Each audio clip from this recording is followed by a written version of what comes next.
आकाश जैसे ही बेहोश होकर नीचे गिरा तब इस साथ खड़े राजेश ने उसे अपनी बाहों में संभाल लिया। सरोज जी भागकर अपने बेटे के लिए पानी लेकर आई और उसके मुंह पर चित करने लगी। अपने बेटे की गंभीर हालत देखकर सरोजिनी को समझते देर नहीं लगी कि उनका बेटा अपने पिता की तरह मजबूत जिगर वाला नहीं है। अपने पिता को खोने का सदमा आकाश बर्दाश्त नहीं कर पा रहा था, इसलिए अब उन्हें भी मजबूत होना होगा और अपने परिवार को संभालना होगा। पल भर में सरोज जी ने खुद को संभालते हुए अपने बेटे को पानी की चित डालकर उसे होश में ले आई और बोली, राजेश बेटा, इसे अंदर पलंग पर लेट दो। सरोज जी ने अपने आंसू अपने आंचल से पहुंचकर एक सशक्त नारी की तरह सभी कार्यों को संभालना शुरू कर दिया। अंतिम संस्कार की सारी तैयारियां उन्होंने पंडित जी से करने को कहा और अपने पुत्र से कहा, बेटा अपने आप को मजबूत करो। अगर इस दुनिया में जिंदा रहना है तो दुख पहाड़ को झेलना ही पड़ते हैं। मैं जानती हूँ बेटा, तुम्हारा अपने पिता से बहुत लगाव था। उन्हें खोना तुम्हारे लिए बहुत दुखदाई है, लेकिन बेटा कुछ सामाजिक दायित्व भी होते हैं जो हमें पूरे करने होते हैं।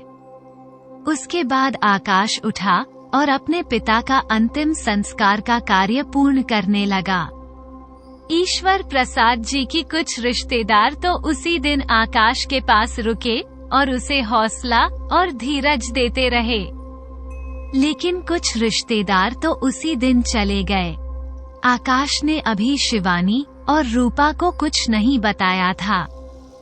नीलू राजेश के परिवार को भी बताने के लिए मना कर दिया था कि कोई भी रूप को फोन नहीं करेगा, क्योंकि रूपा शिवानी दीदी का ध्यान रख रही है। अगर शिवानी को पता चल गया तो उसके दिमाग पर बुरा असर पड़ेगा, इसलिए किसी ने भी उन दोनों को कुछ नहीं बताया। राजेश जीजाजी के आने से आकाश को बहुत सहारा हो गया था। वो उसका साथ बड़े भाई की तरह निभा रहे थे, अंतिम क्रिया से लेकर सारी क्रियाकलाप में। राजेश आकाश के साथ खड़ा रहा। पिता के अंतिम संस्कार और पंडितों और सभी संबंधियों को भोज करने में काफी पैसे खर्च हो गए थे। पंडितों द्वारा दान दक्षिणा और गोदान करने में काफी पैसे खर्च हो रहा था, लेकिन आकाश अपने पिता की आत्मा की शांति के लिए पंडितों से यही प्रार्थना कर रहा था, मैं जो भी संभव हो दान पुण्य उसके हाथों से करवा दे ताकि उसके पिता की आत्मा को शांति प्राप्त हो। भारतीय समाज में अंतिम संस्कार और दान दक्षिणा और टीवी पर जो भोजन का आयोजन किया जाता है और जो समंदर दिया जाता है, उसका कार्य में काफी धन खर्च हो जाता है और पूरे साल भर तक ये सिलसिला चलता ही रहता है। गरीब व्यक्ति के लिए तो कई बार यह नियम निभाना भी मुश्किल हो जाता है, लेकिन क्या कर सकते हैं, अपनी रीति रिवाज को निभाने होते ही हैं और उन परंपराओं को निभाने में फिर धन खर्च होता ही है, तो कोई पीछे नहीं हटता है। फिर चाहे कर्ज सर पर चढ़ जाए, लेकिन सारे कर्मकांड पूर्ण किए जाते हैं। देववंत व्यक्ति की आत्मा की शांति के लिए सभी विधि विधान से उसका अंतिम संस्कार भोज दान पुण्य किया जाता है।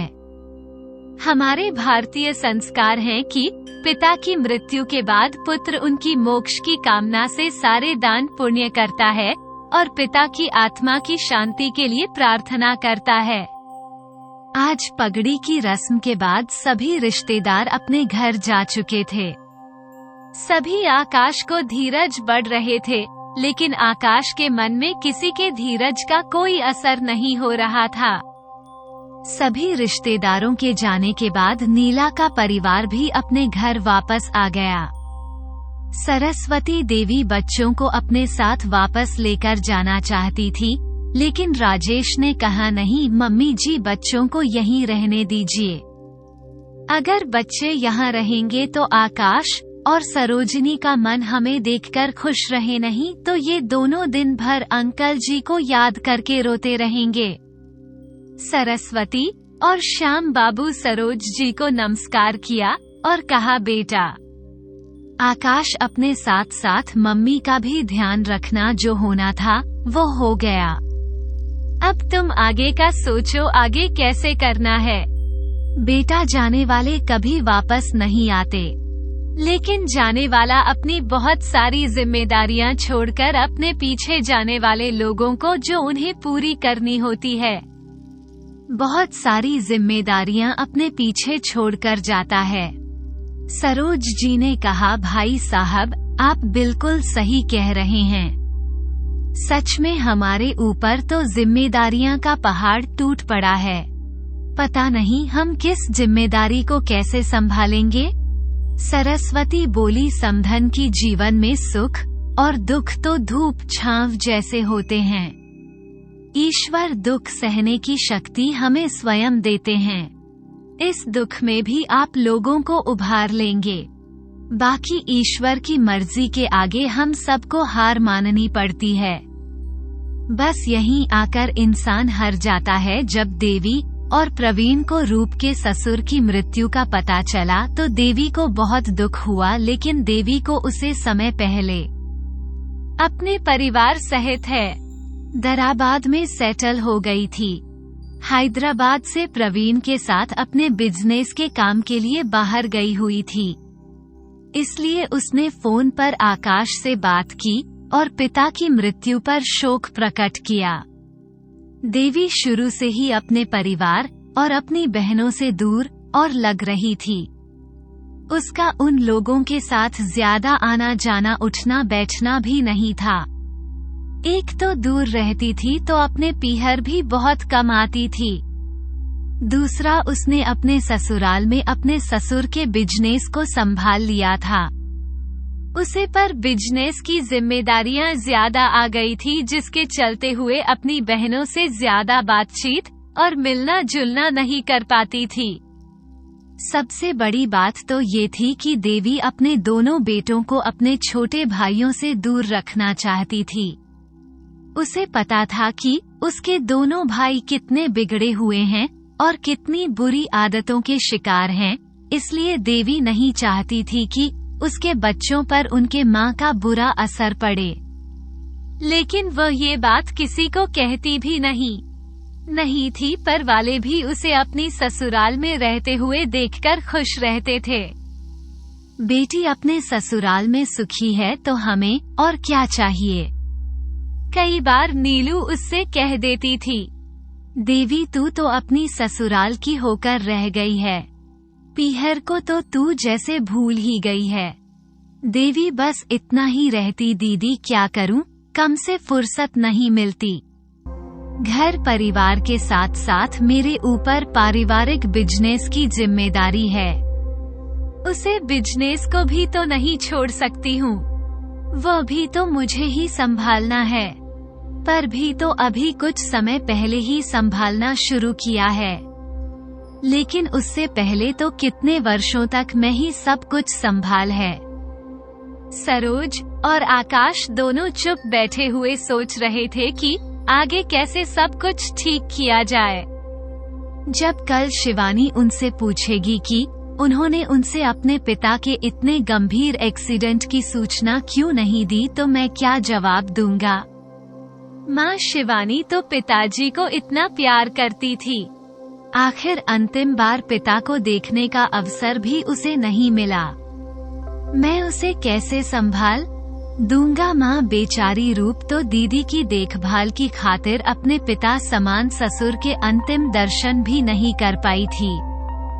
घर परिवार में सभी रिश्तेदारों पूछ रहे थे कि बहू कहाँ है, कि किसी को इस स्थिति से क्या क्या जवाब देता।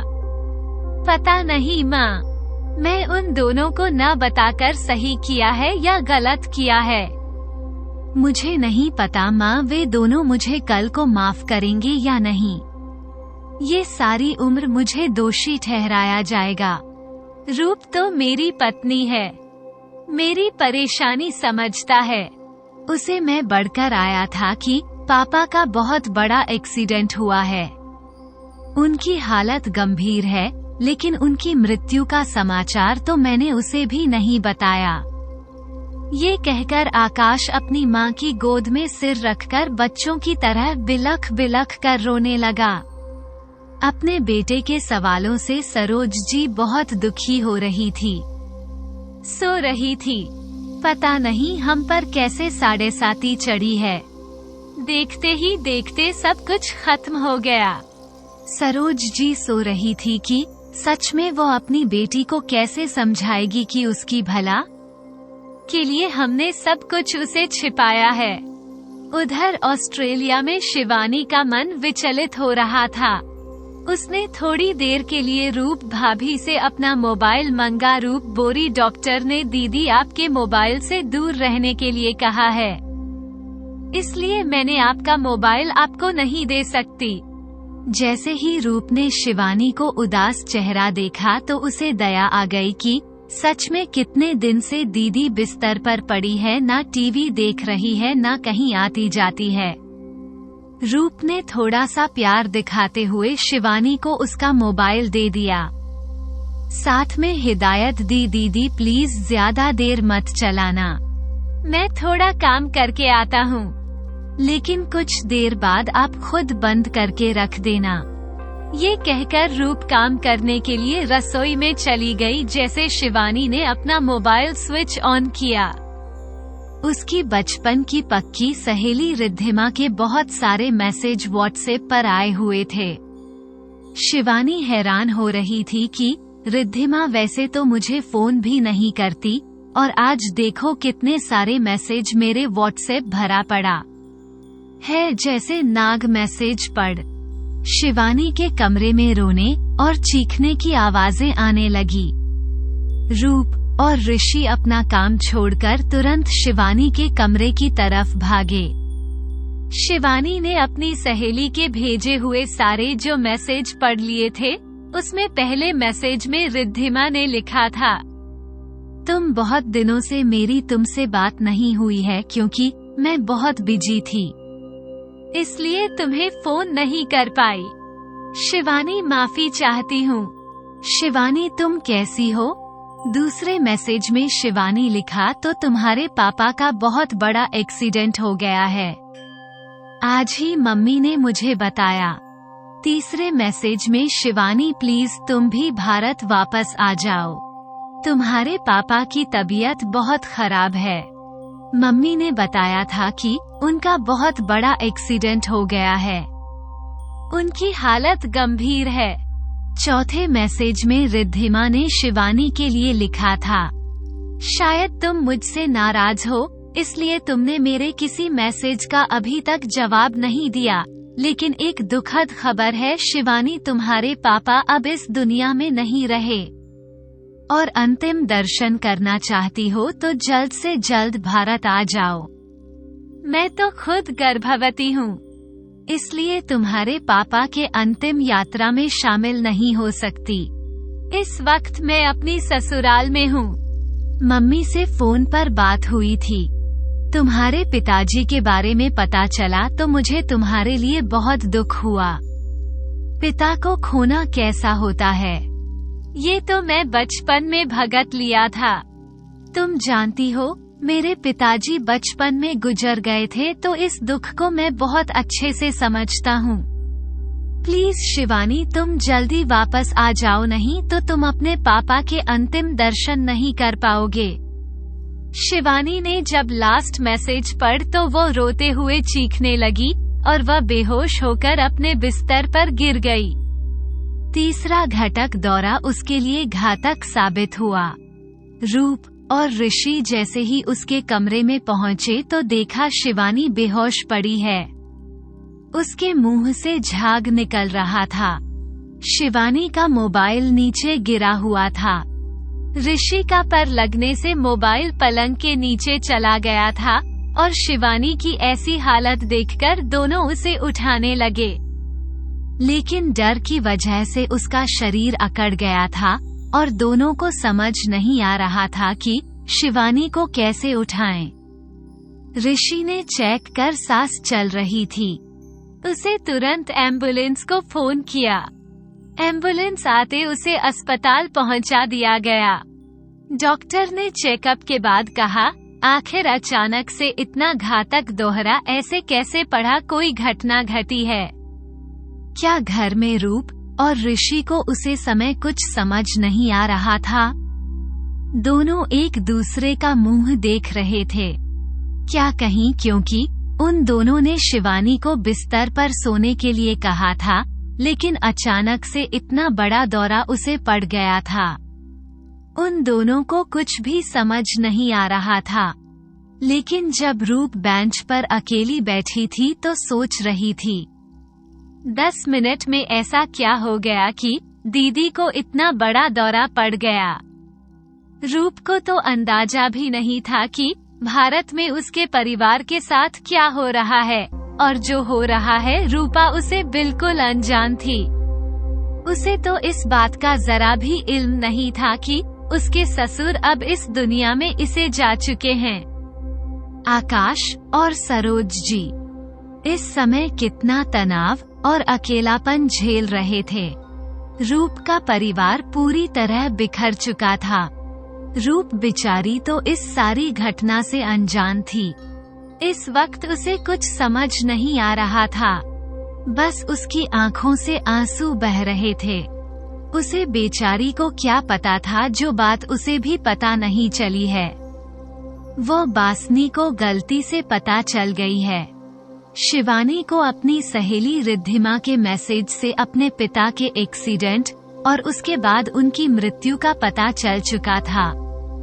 इस सदमे को बर्दाश्त नहीं कर पाई शिवानी, और उसके दिमाग पर इतना गहरा असर पड़ा कि उसे एक घटक दौरा पड़ गया, जिसके कारण उसका शरीर अकड़ गया था। शिवानी की हालत बहुत गंभीर थी। ऋषि को भी कुछ समझ नहीं आ रहा था कि ऐसे क्या हुआ कि शिवानी की इतनी हालत खराब हो गई। रूप बेंच पर बैठी हुई थी। ऋषि इधर उधर बार बार चक्कर काट रहा था। उसे बहुत बेचैनी हो रही थी। घबराहट में उसका बीपी डाउन हो रहा था। रूप ने जब उन्हें पसीने से तरबतर देखा तो उन्हें बैठने के लिए बोला और एक गिलास पानी पीने को दिया। रिसेप्शन पर बैठे हुई मैडम ने कहा, लगता है इनका ब्लड प्रेशर कम हो गया है। उसने नर्स ने ब्लड प्रेशर चेक करने के लिए कहा तो चेक करने पर पता चला कि ब्लड प्रेशर कम हो गया। तभी मैडम ने कहा, इन्हें एक कॉफी बनाकर पिला दीजिए, यह अच्छा महसूस करेंगे।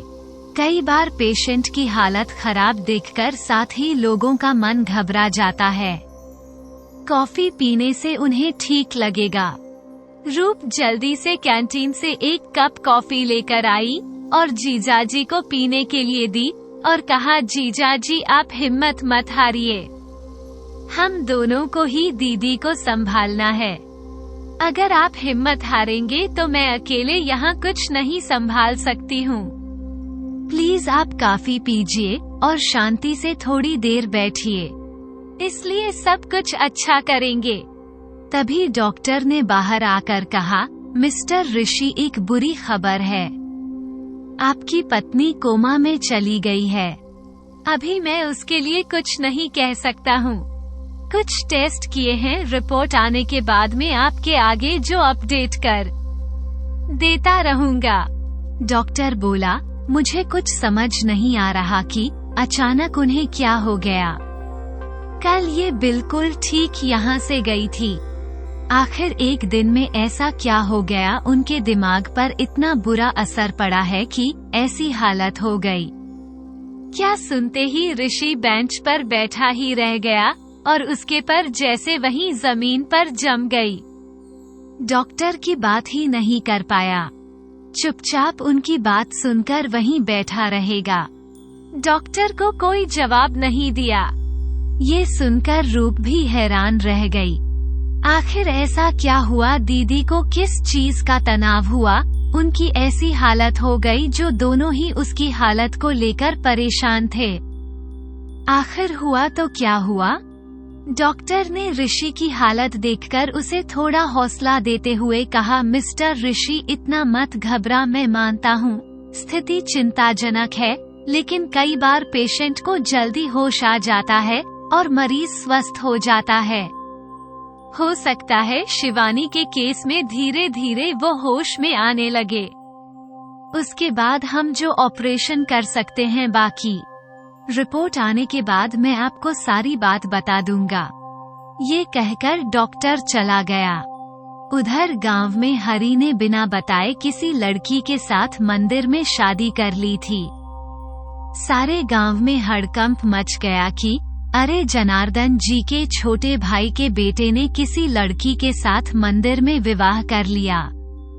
श्याम बाबू तो अभी रूप के परिवार के साथ हुए हादसे के बाद उभरे भी नहीं थे कि गांव से बड़े भाई का फोन आया।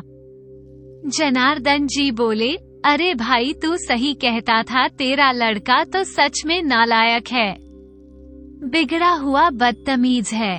मुझे नहीं पता था इतना काम अकल है। श्याम बाबू घबराकर बोले, अरे भैया प्रणाम, पहले बताइए तो क्या हुआ, आप इतने परेशान क्यों हो रहे हैं? इस कमबख्त को क्या कर दिया इसने? जनार्दन जी बोल, भाई यह मत पूछ, क्या नहीं किया। इस बदतमीज लड़के ने हमारे गांव की सबसे बुरी औरत की बदतमीज, बिगड़ी और बदचलन लड़की से मंदिर में जाकर शादी कर ली है। इसने पूरे गांव में मेरी नाक कट गई है। अब तो ही बता इसने, मैं लड़की का मैं क्या करूं, और ना घर में रखते बन रहा है और ना बाहर निकलते हुए बन रहा है। मैं क्या करूं? इसका मैं बहुत दुखी हो गया हूं। इसके कारनामों से भाई तू बिल्कुल सही कहता था। ये लड़का निकम्मा, आवारा और कामचोर है। श्याम भाई, मैं इसकी आदतों से परेशान हो चुका हूँ और इस हरकत के बाद तो मैं इसे अपने घर में नहीं रख सकता हूँ। मेरे घर में भी बेटी है, बेटा है मेरी भी, जो समधी समधन दामाद आते रहते हैं।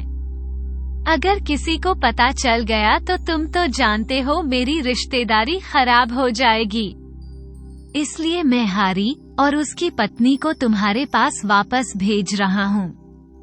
शहर में तुम्हारे साथ रहेंगे। मुझे माफ कर देना, मैं तुम्हारे बेटे को नहीं संभाल पाया।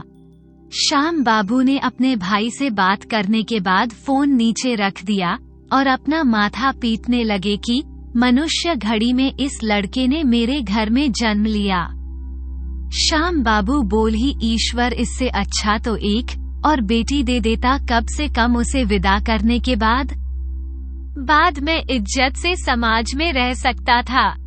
सरस्वती देवी बोली, अरे ऐसा क्यों बोल रहे हो, अपना ही बेटा है और हमें ही संभालना होगा। दूसरों के भरोसे तो हमेशा अपने बच्चों को छोड़ नहीं सकते, बिगड़ जाते हैं।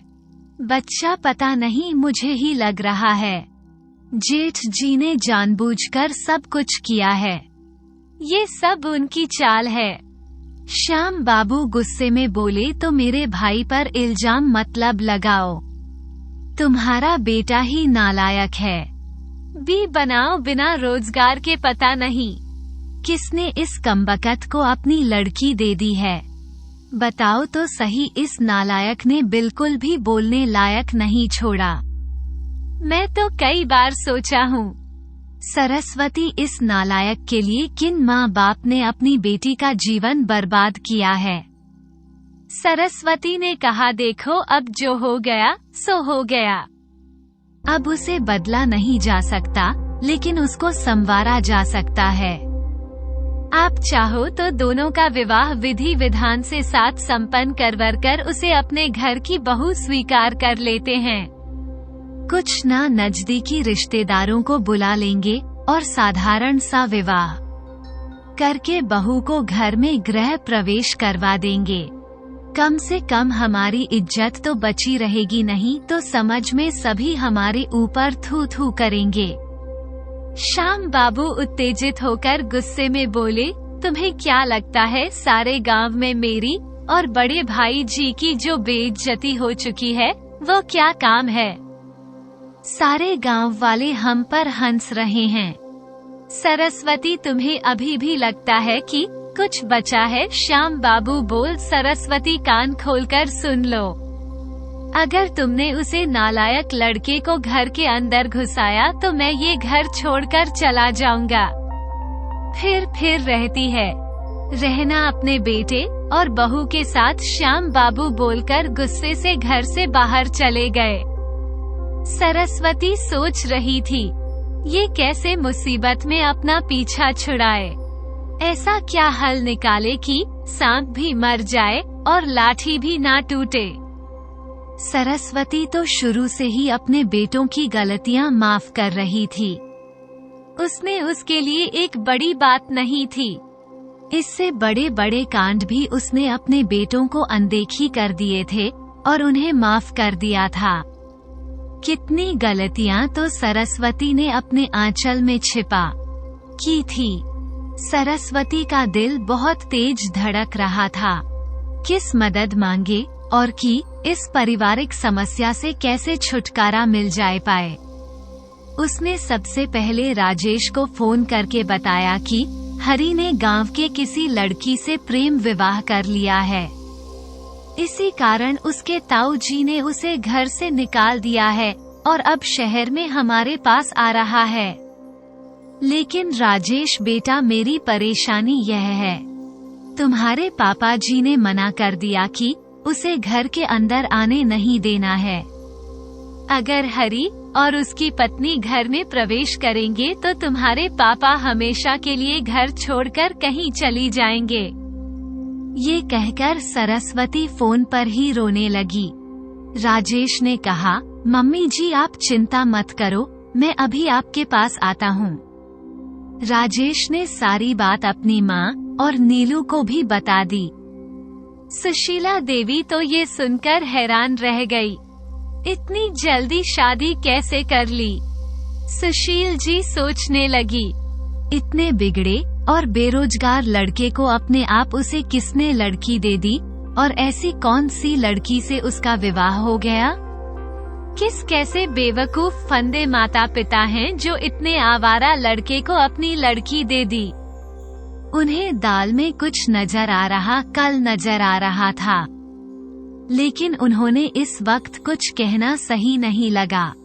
राजेश और नील शाम को घर पहुँचे तो देखकर हैरान रह गए। हरी अपनी नई नवेली दुल्हन के साथ घर के बाहर बैठा था और आसपास के लोग उन्हें घेर कर खड़े थे। कोई बोल रहा था, अरे ब्याह कब कर लिया? अरे क्या तुम दोनों भागकर शादी कर ली है क्या? एक बुजुर्ग महिला बोली, अरे हरी तूने तो अपने आप की नाक कटवा दी। ऐसे भागकर कौन शादी करता है? तेरा बाप तो बहुत ही इज्जतदार अच्छा आदमी है। अगर तूने उसे एक बार बताया होता तो खुद ही तुम दोनों का विवाह करवा देता। लेकिन नई नवेली बहू के साथ सभी अच्छा व्यवहार और सहानुभूति दिखा रहे थे। ये बेचारी तो इस दुष्ट के चंगुल में फंस गई है। लगता है ये लड़का किसी अच्छे परिवार की लड़की को बहकाकर और फुलाकर अपने साथ ले आया है। लेकिन सभी देख रहे थे। लड़की के गले में मंगलसूत्र और पैर में बिछुए। सभी बोले, नहीं अम्मा ब्याह कर लाए हैं। लेकिन बहू को नीचे मुंह कर बैठे देखकर सभी कह रहे थे, बेचारी कोई सीधी साधी लड़की है जो इसके प्रेम जाल में फंस गई और यह अपने साथ ले आया। नील और राजेश लगातार घर का दरवाजा खटखटा रहे थे। बहुत मुश्किल से राजेश ने घर का दरवाजा खटखटाया और खुलवाया। श्याम बाबू बाहर आए और राजेश को देखकर थोड़ी शांत हो गए। नीलू और राजेश दोनों घर के अंदर चले गए। राजेश ने अपने ससुर जी को बहुत समझाया, लेकिन वो इस वक्त को भी बात सुनने को तैयार नहीं थी। हरी की इस गलती को माफ नहीं करना चाहते थे। नीलू ने देखा घर के बाहर भीड़ बढ़ती जा रही है और पापा को इस वक्त को ही समझा नहीं सकता और ना ही उनकी कोई बात समझ में आ रही है। तो नीलू ने राजेश को बोला, ऐसे करते हैं, अभी इन दोनों को अपने घर ले चलते हैं। जब पापा का गुस्सा शांत हो जाएगा तो बैठकर आराम से बात करेंगे, नहीं तो बाहर इकट्ठा लोग ऐसे ही बातें बनाकर परेशान करती रहेंगे। श्याम बाबू बोले, अगर तुम हरी और उसकी पत्नी को अपनी जिम्मेदारी पर ले जाना चाहती हो तो ले जाओ, लेकिन अगर कर को कुछ बुरा हुआ तो मुझे दोष मत देना। मैं तो तुम दोनों को अभी भी मना कर रहा हूँ, ऐसे ही इनके हाल पर इन्हें छोड़ दो। श्याम बाबू ने कहा, नीलू बेटा, इस नालायक लड़के को अपने हाल पर छोड़ दो। जब ये लड़का हमारी मर्जी के बिना शादी कर सकता है तो यह अपना घर परिवार भी संभाल सकता है। आखिर इस नालायक ने तो कुछ सोच कर ही शादी की होगी। अभी इसे भी तो दाल आटे का भाव मालूम होना चाहिए। जब गृहस्थी की चक्की में पसेगा तो इसकी अकल ठिकाने आ जाएगी। नीलू बोली, पापा जी मैं मानती हूँ, हरी ने बिना पूछे शादी करके गलती की है। इन दोनों को आपको बढ़ाकर शादी करनी चाहिए थी, लेकिन इस सारी घटना ने इस लड़की का कोई दोष नहीं है। इस लड़की को ऐसे सड़क पर मैं नहीं छोड़ सकती हूँ। ना जाने कब से बेचारी घर के बाहर बैठी हुई है। हरी जिस लड़की से शादी करके अपने साथ लेकर आया था, उसकी सच्चाई सिर्फ श्याम बाबू को पता थी। वो सच्चाई किसी को नहीं बता पा रहे थे और अपने बेटी बेटे बहू को तो अपने घर में भी नहीं आने दे रही थी। मन ही मन माँ बाबू बहुत शर्मिंदा हो रहे थे। नई बहू रानी तो अपनी माँ के सिखाई सारे हुनर बखूबी इस्तेमाल कर रही थी। इस वक्त वह ऐसी अबला नारी और बेचारी बनकर बैठी हुई थी कि उसके मुंह से एक शब्द भी हरी और उसके परिवार के खिलाफ नहीं निकला। ना तो उसने हरी को दोष दिया और ना ही परिवार को दोष दिया, से झुककर बट बनकर बैठी रोती रही। बस सबके सामने रोने का ढोंग करके आंसू बहाती रही। सभी की सहानुभूति उसने एक दिन में ही बटोर ली थी। मन ही मन में बहुत खुश हो रही थी कि उसकी माँ सच में बहुत शातिर खिलाड़ी है। सब कुछ योजना के अनुसार हो रहा था। उधर गांव में उसकी माँ ने ताऊजी को अपने प्रेम जाल में उलझा रखा था और इधर बेटी ने भाई के बेटे को हरी को अपने प्रेम जाल में अपने वशीभूत कर लिया था। पापा की बातें सुनकर नीलू भी सोच विचार में डूब गई। कहीं पापा सही तो नहीं कह रहे। राजेश बोला, अरे नीलू क्या सोच रही हो? जल्दी इन लोगों का सामान गाड़ी में रखो और इन्हें गाड़ी में बैठा दो। 4 दिन बाद पापा जी का गुस्सा शांत हो जाएगा तो मैं खुद ही इन्हें छोड़ने आ जाऊंगा। लेकिन पापा जी बोल रहे हैं, नीलू ने कहा। राजेश ने नीलू की बात काटते हुए बोला, पापा गुस्से में बोल रहे हैं, तुम उनकी बातों को इतना सीरियस मत लो। जल्दी से सामान रखो। तभी उन्होंने हरी को गाड़ी में बैठने के लिए कहा। हरी अपने दीदी के घर नहीं जाना चाहता था, लेकिन क्या कर सकता था, मजबूरी थी। पैसे भी पास में नहीं थे और ना ही कहीं रहने खाने का ठिकाना था।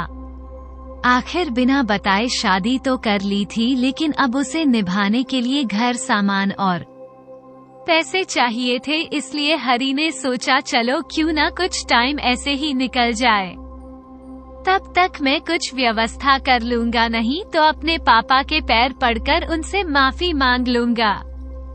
हरी ने सोच विचार में डूबे देखकर राजेश ने पूछा, अगर नहीं जाना है तो बताओ। हरी ने अपनी पत्नी और अपने कपड़ों का बैग गाड़ी में रख दिया और घर की ओर देखा हुआ गाड़ी में बैठकर अपनी जीजू के साथ चला गया। अंदर बैठी सरस्वती देवी खिड़की से अपने पुत्र और बहू को जाते हुए देख रही थी। उनकी आंखों से आंसू बह रही थी, लेकिन कहीं ना कहीं अब उसे तसल्ली थी कि उसका बेटा जो कम से कम सुरक्षित जगह जा रहा है। अगर आज नीलू उसे अपने साथ नहीं लेकर जाती तो पता नहीं कहां गलियों में ठोके खाता फिरता और सारे मोहल्ले में बेइज्जती करवाता। सरस्वती भगवान को धन्यवाद दे रही थी। मुझे ईश्वर ने नीलू के रूप में एक अनमोल हीरा दे दिया है।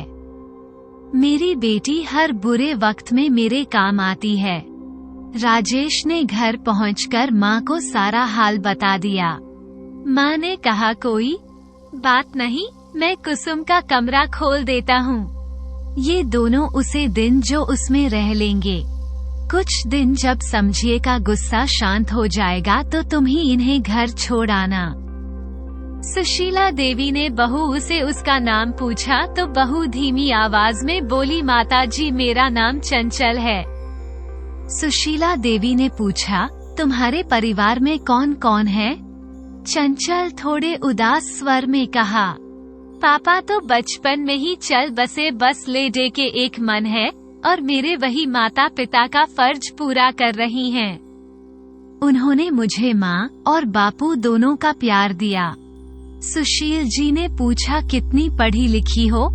चंचल बोली, माताजी मेरे पिताजी की मृत्यु के बाद पैसे की कमी हो गई थी।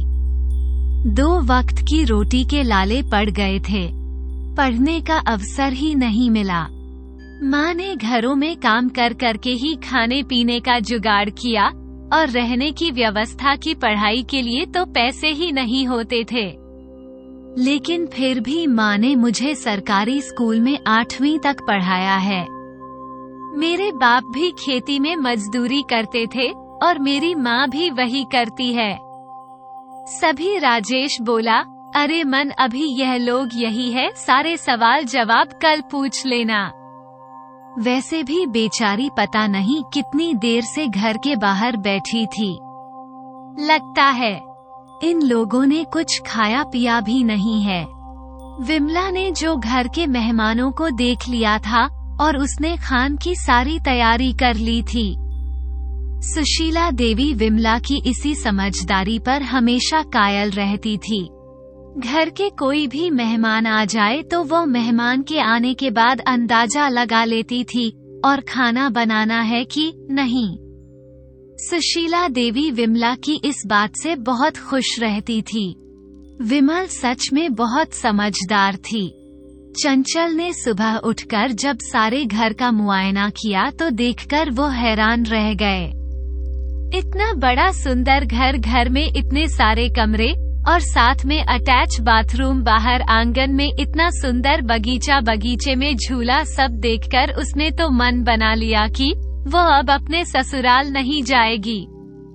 किसी भी तरह नीलू दीदी की चहेती बनाकर यही रहेगी। आखिर कोई पागल ही होगा जो इतनी सुख सुविधाओं को छोड़कर वह जाएगा। चंचल ससुराल का घर बाहर से ही देख लिया था और अंदाजा लगा लिया था।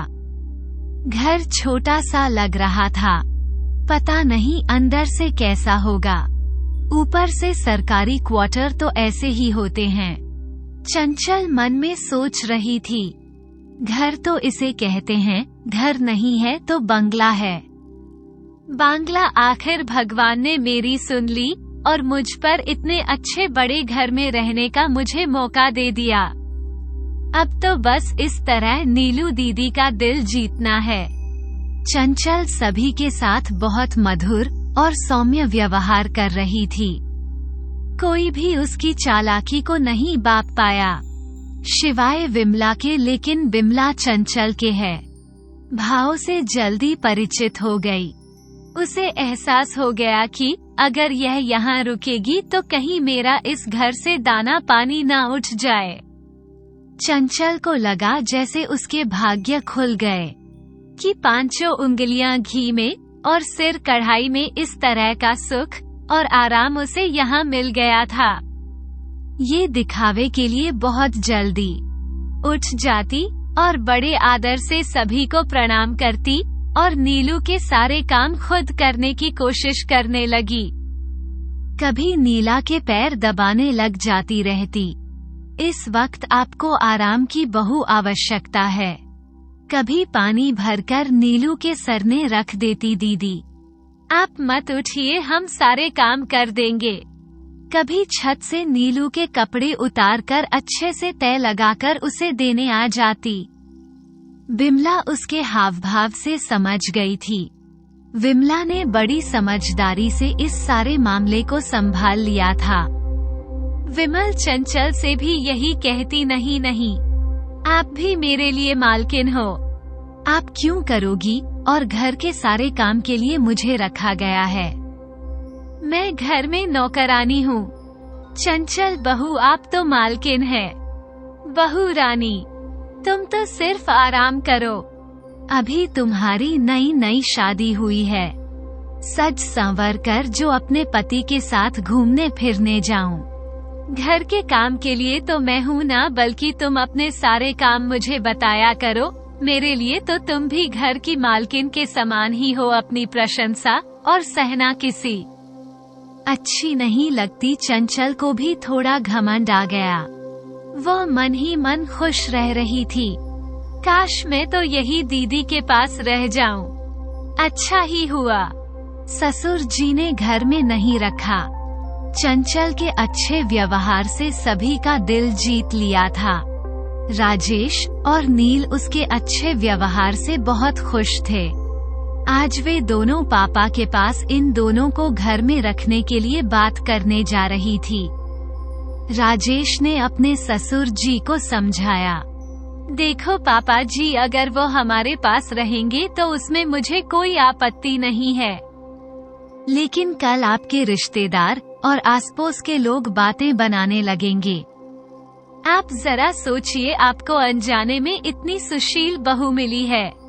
मैं तो उसके परिवार वालों को भी नहीं जानता, लेकिन चंचल से बहुत प्रभावित हो रहा हूँ।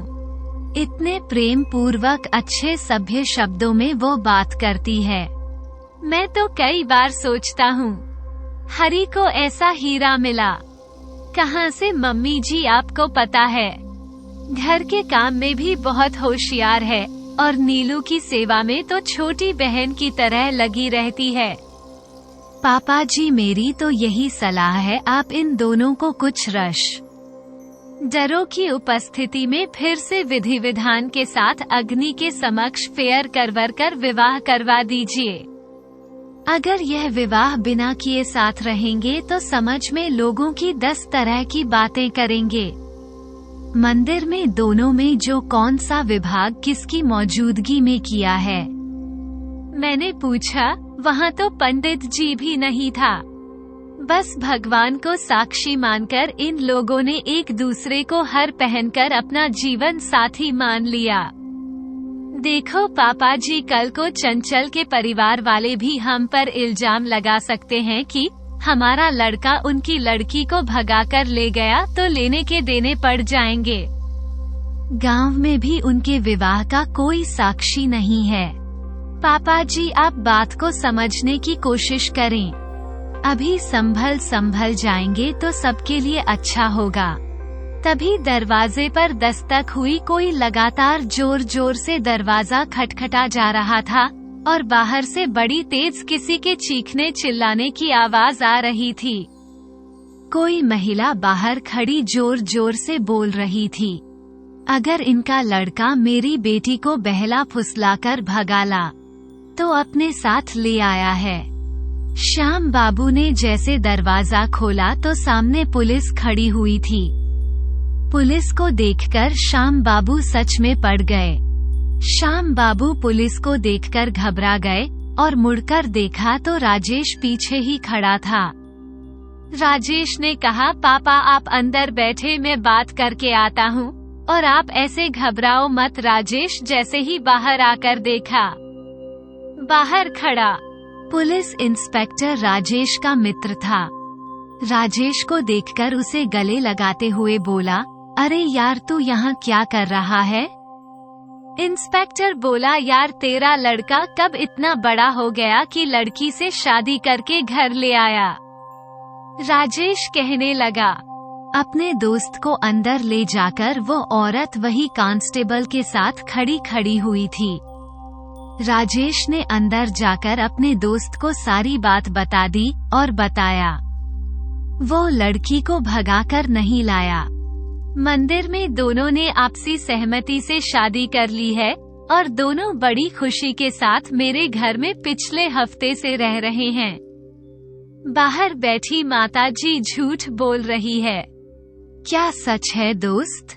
या तो मुझे नहीं पता, लेकिन तुम चाहो तो अभी मेरे घर चलकर देख लो। लड़की अपनी मर्जी से लड़के के साथ रह रही है। इंस्पेक्टर बोला, राजेश वो सब तो ठीक है, लेकिन तुमने शायद एक बात नोटिस नहीं की, वो लड़की 18 वर्ष की नहीं है और यह एक तरह से कानूनी अपराध है। राजेश बोला, लेकिन हम तो खुद अब उन दोनों का विवाह करवा रहे हैं ताकि सामाजिक मान्यता भी मिल जाए और दोनों सामाजिक कानूनी रूप से भी एक दूसरे के जीवन साथी बन जाए। राजेश ने कहा, यार वो लड़की दिखने में तो बड़ी लगती है, कहीं भी 18 की नहीं लग रही। बाकी मैं गांव में जाकर पता करता हूँ। माजरा क्या है? इंस्पेक्टर बोला, देखो राजेश, अगर यह एक पारिवारिक मामला है तो मैं तुम्हें थोड़ी छूट दे सकता हूँ।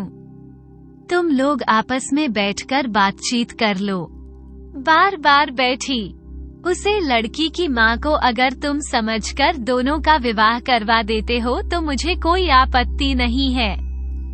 मैं तो सिर्फ अपनी कानूनी कार्यवाही पूरी करूँगा जो मेरा काम है, लेकिन अगर पुलिस के बिना ही सारा मामला सुलझ जाता है तो बहुत बढ़िया बात। तुम पहले आपसी सहमति से बातचीत कर करके इस मैटर को सुलझा ले। मैं अभी चलता हूँ, मेरी जरूरत पड़े तो मुझे बता देना।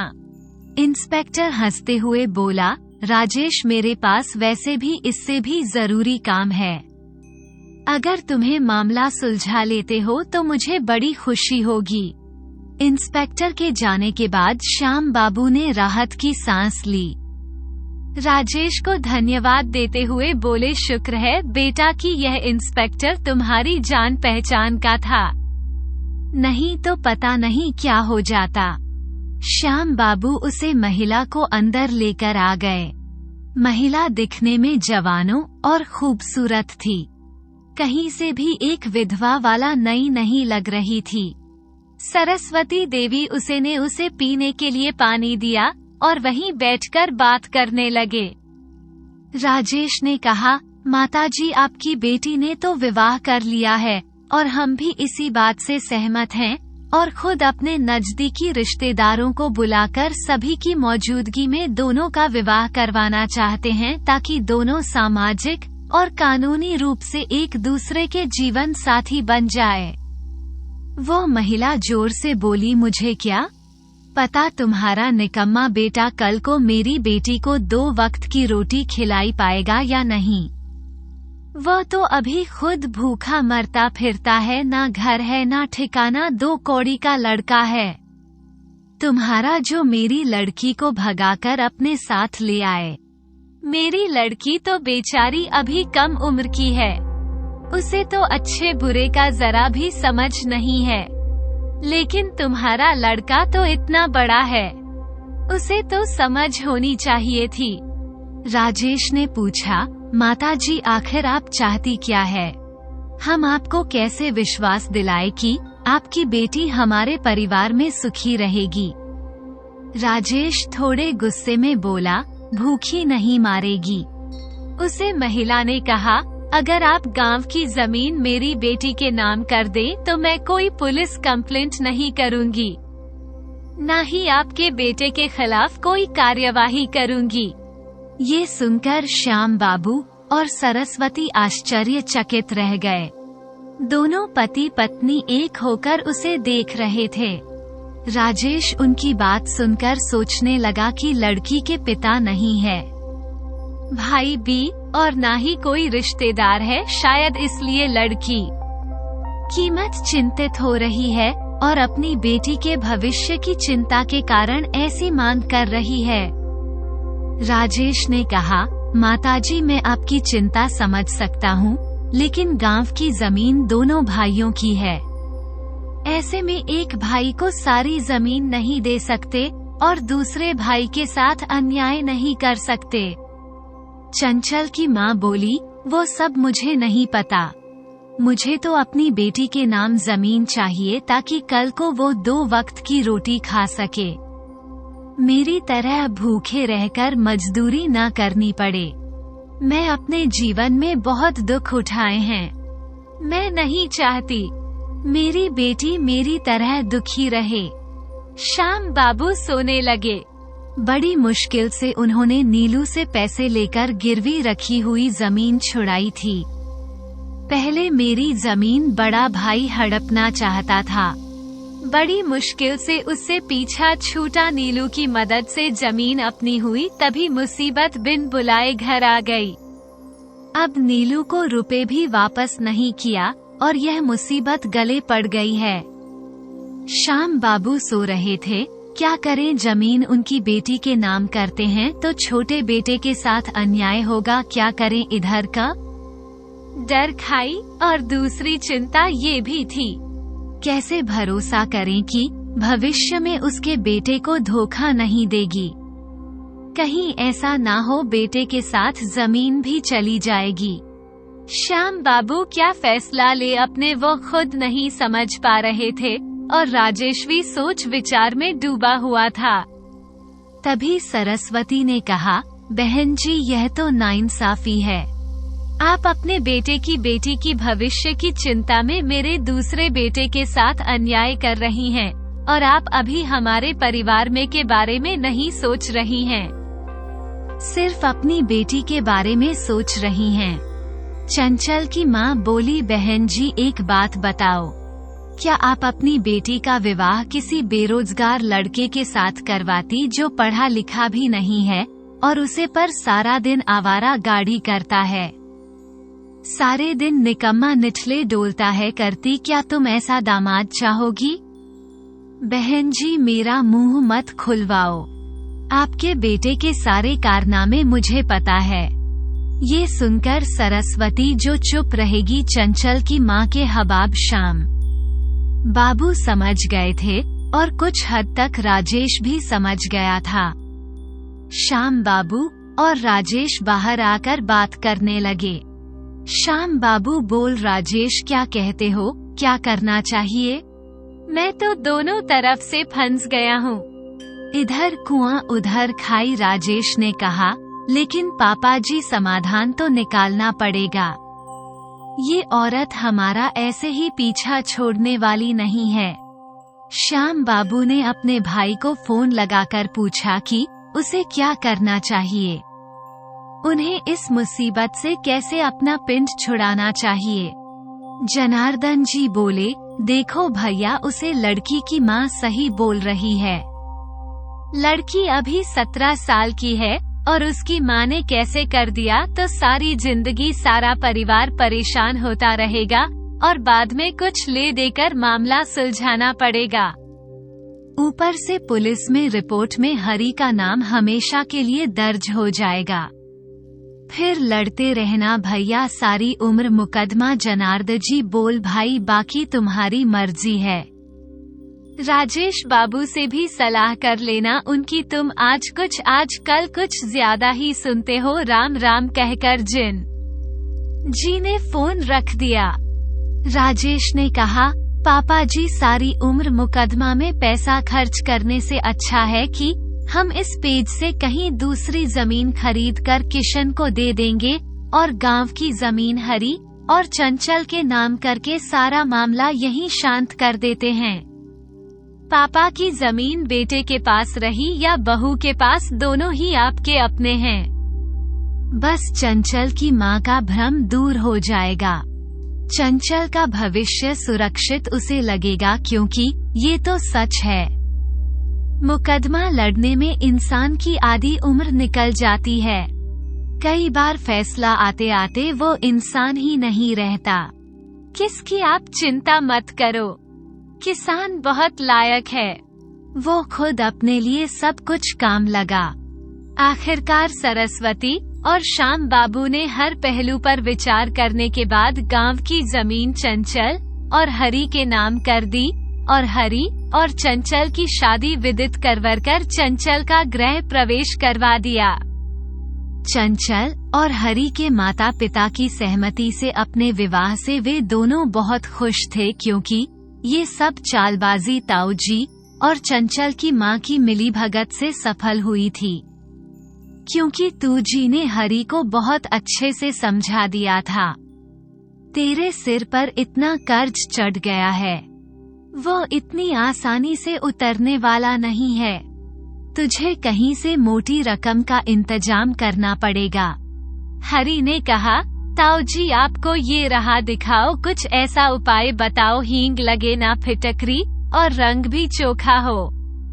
ताऊजी बोल, हरि देख तेरा बाप मुझे ऐसे तो प्रॉपर्टी देगा नहीं, हमें कोई जुगत लगानी पड़ेगी, लेकिन एक रास्ता है, अगर चंचल से तू शादी करता है और फिर चंचल की मैं मुकदमे की धमकी देकर अपनी जो बात बन रखती है तो बात बन सकती है, क्योंकि अभी चंचल की उम्र 18 वर्ष होने में कुछ समय बचा है।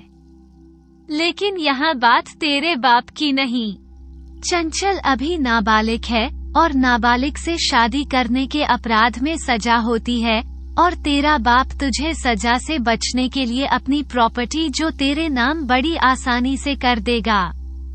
तेरा बाप तेरी बिना सजा से भले ही ना डरे, लेकिन इज्जत बहुत बड़ी चीज होती है, वो अपनी बेइज्जती नहीं करवाएगा। उसके बाद तो सारी मुझे दे देना, तेरा सारा कर्जा माफ कर दूंगा, तेरा कर्ज वाली बात किसी को पता भी नहीं चलेगी, ना रहेगा, बस ना बजेगी बांसुरी, तेरे कर्ज की बात तेरे पिता को कभी पता नहीं चलेगी और मैं भी कभी नहीं बताऊंगा।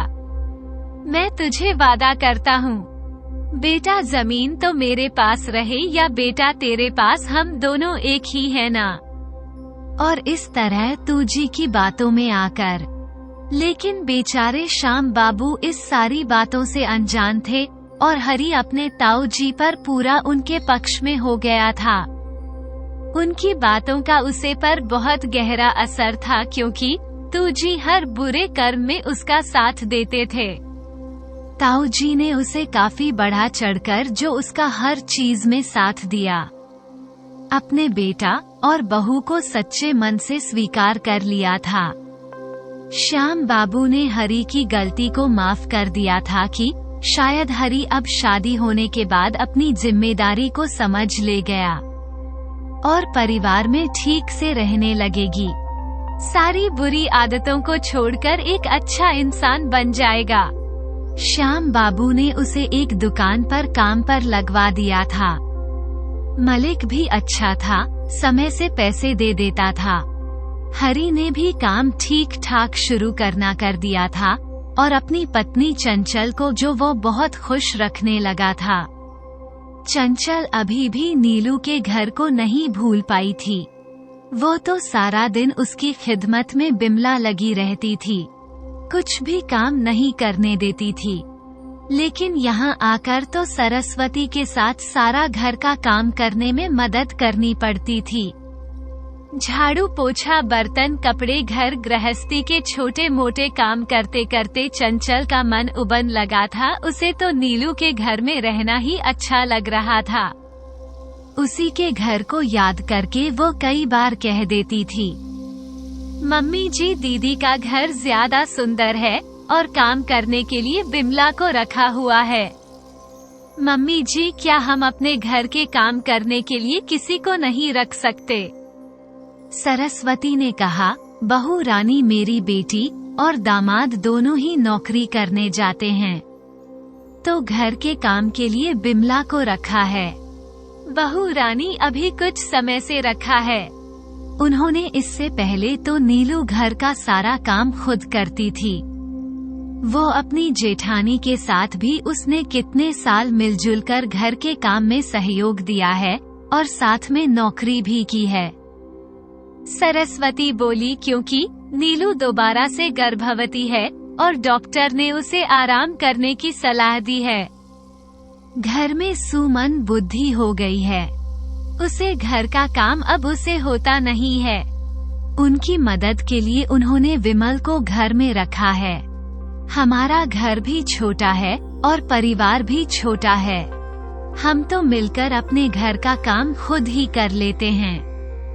अब तुम ही बताओ, हम दोनों कहीं बाहर काम करने भी नहीं जाते, घर में ही रहती हैं, तो हम घर का काम तो कर ही सकती हैं ना। और तेरे पापा जी और हरी के जाने के बाद हम दोनों दिन भर खाली बैठी रहती हैं।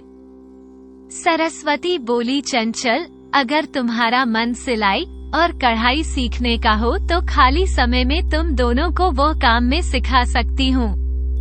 दोनों काम। सासू माँ की ऐसी बातें सुनकर चंचल चुप हो गई, लेकिन धीरे धीरे उसने मन बना लिया था, वो अलग हो रहना चाहती है। वो तो कई बार हरी से कह चुकी थी, अब उसे अलग रहना है, लेकिन हरी उसे हर बार यह कहकर मना कर देता था कि हम अकेले अपना खर्चा नहीं उठा सकते, चुपचाप मम्मी पापा के साथ रहते हैं, हम दोनों का खर्चा अभी पापा उठा रहे हैं, मेरी अभी इतनी कमाई नहीं है कि मैं तुम्हारे लिए अलग से घर लेकर दूं। सरस्वती धीरे धीरे अपनी बहू का बदलता स्वरूप देख रही थी। दिन में दिन चंचल के सभा में परिवर्तन आ रहा था और उसका शरीर चेहरा सामने आ रहा था। अब चंचल की असलियत सरस्वती के सामने धीरे धीरे उजागर हो रही थी। सरस्वती दिन भर घर में रहते हुए महसूस कर रही थी कि चंचल हरी से बड़ी बदतमीजी से बात करती है। कमरे से बाहर आते ही बातचीत का सलीका बदल जाता है, खासकर जब घर में नीलू और राजेश आ जाए तो बड़े सलीके से पेश आती है और सभ्य महिला की तरह बातें करती है। लगता है कितनी सीधी शादी भोली भाई लड़की है नीलू, और राजेश अक्सर माँ के बताने पर नहीं करते थे, हमेशा ही चंचल की तारीफ करते रहते थे। आज पड़ोस में भी चंचल ने सभी के साथ अच्छा व्यवहार करते हुए सभी का दिल जीत लिया था। कोई भी चंचल की असलियत नहीं जानता था। उधर आकाश अपने पिता को खोने के बाद अभी तक खुद को संभाल नहीं पा रहा था। जो मासूम बच्चा हमेशा पिता के पास में ही अपने जीवन को गुजरा आया था, उसके लिए क्यों अपने पिता को अचानक को देना एक ऐसा आघात था जो समय ही भर सकता था। सरोज जी बहुत ही समझदार महिला थी।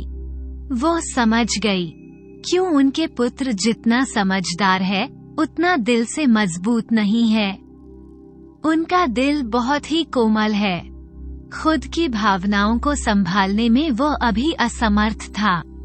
ऋषि ने सबकी टिकट भेज दिए थे और उन्हें अपने पास आने का निमंत्रण दे दिया था, और सरोज जी ने भी अपने पति के सारे धार्मिक और सामाजिक कर्तव्यों का जो निर्वाह करने के बाद नील और राजेश को अपने घर पर बुलाया और उनसे सलाह मांगी कि मैं अपनी दुकान और घर दोनों में से क्या चीज कर अपना कर्ज उतार सकती हूँ, क्योंकि अब हम हमेशा के लिए अपनी बेटी के पास जा रही हैं। ये सुनकर नीलू को बहुत दुख हुआ कि उसकी बहन अब हमेशा के लिए दूर हो जाएगी। रूप उसकी बहुत ही प्यारी और आज्ञाकारी बहन थी। रूप अपनी बहन से पूछकर सारे काम करती थी और यही ना कहीं नीला के दुख सुख की वो साथी भी थी। भले ही आके ज्यादा पढ़ा लिखा नहीं था, लेकिन माँ और भावनाएं सच्ची और अच्छी थी। हर किसी की मदद के लिए मिनट में उसके पास पहुँच जाता था। हमेशा खुद को खुश और संतुष्ट रहता था। राजेश ने सरोज जी के सुझाव दिया कि आप अपनी दुकान बेचकर कर्ज उतार दीजिए, घर रहने दीजिए, एक कमरे में सामान बंद करके रख दीजिए।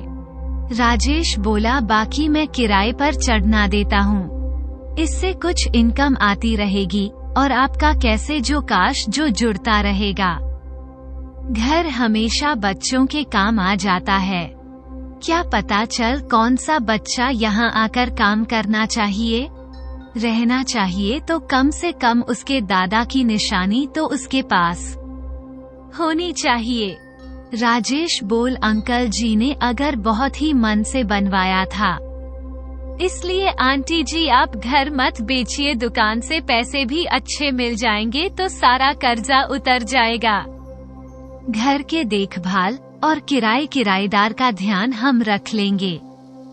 नीलू बोली, आंटी जी मुझे अपनी बहन के जाने का बहुत दुख है, लेकिन यकीन मानिए मैं भी यही चाहती हूँ कि शिवानी जल्द से जल्द ठीक हो जाए। अपनों के बीच रहकर भी बीमार व्यक्ति स्वस्थ महसूस करने लगता है। क्या पता आपके प्यार और स्नेह और देखभाल से शिवानी फिर से ठीक हो जाए तो मन से बाहर आ जाए। लोग कई बार कॉम से बाहर भी आ जाते हैं और कुछ वर्षों के बाद स्वस्थ व्यक्ति जैसा जीवन जीते हैं। सरोज बोली, नीलू काश तुम्हारी बात सच हो जाए और मेरी बेटी स्वस्थ हो जाए। अब तो मुझे दिन रात उसी की चिंता लगी रहती है। सरोज और आकाश को भी राजेश का सुझाव सही लगा। उन्होंने अपनी दुकान को पापा के दोस्त प्रभु दयाल जी को ही बेच दिया। सारा कर्ज उतारने के बाद जो पैसे बचे उसे अपने साथ लेकर और दोनों माँ बेटा अपने बच्चे उसे समय के लिए ऑस्ट्रेलिया जाने के लिए तैयार हो गए। ऋषि के पास पैसे की कमी नहीं थी, लेकिन अपनों की बहुत कमी थी। अपना उसकी अपनों में केवल शिवानी और शिवानी का परिवार ही था। ऋषि अब सबके साथ रहते हुए शिवानी के ठीक होने की कामना कर रहा था। शायद अपने परिवार को देखने के बाद शिवानी अच्छा महसूस करे और धीरे धीरे ठीक हो जाए। आखिर अपनों के प्यार और आशीर्वाद में बहुत ताकत होती है। वो कहते हैं ना कि दुआओं में दवा से ज्यादा ताकत होती है।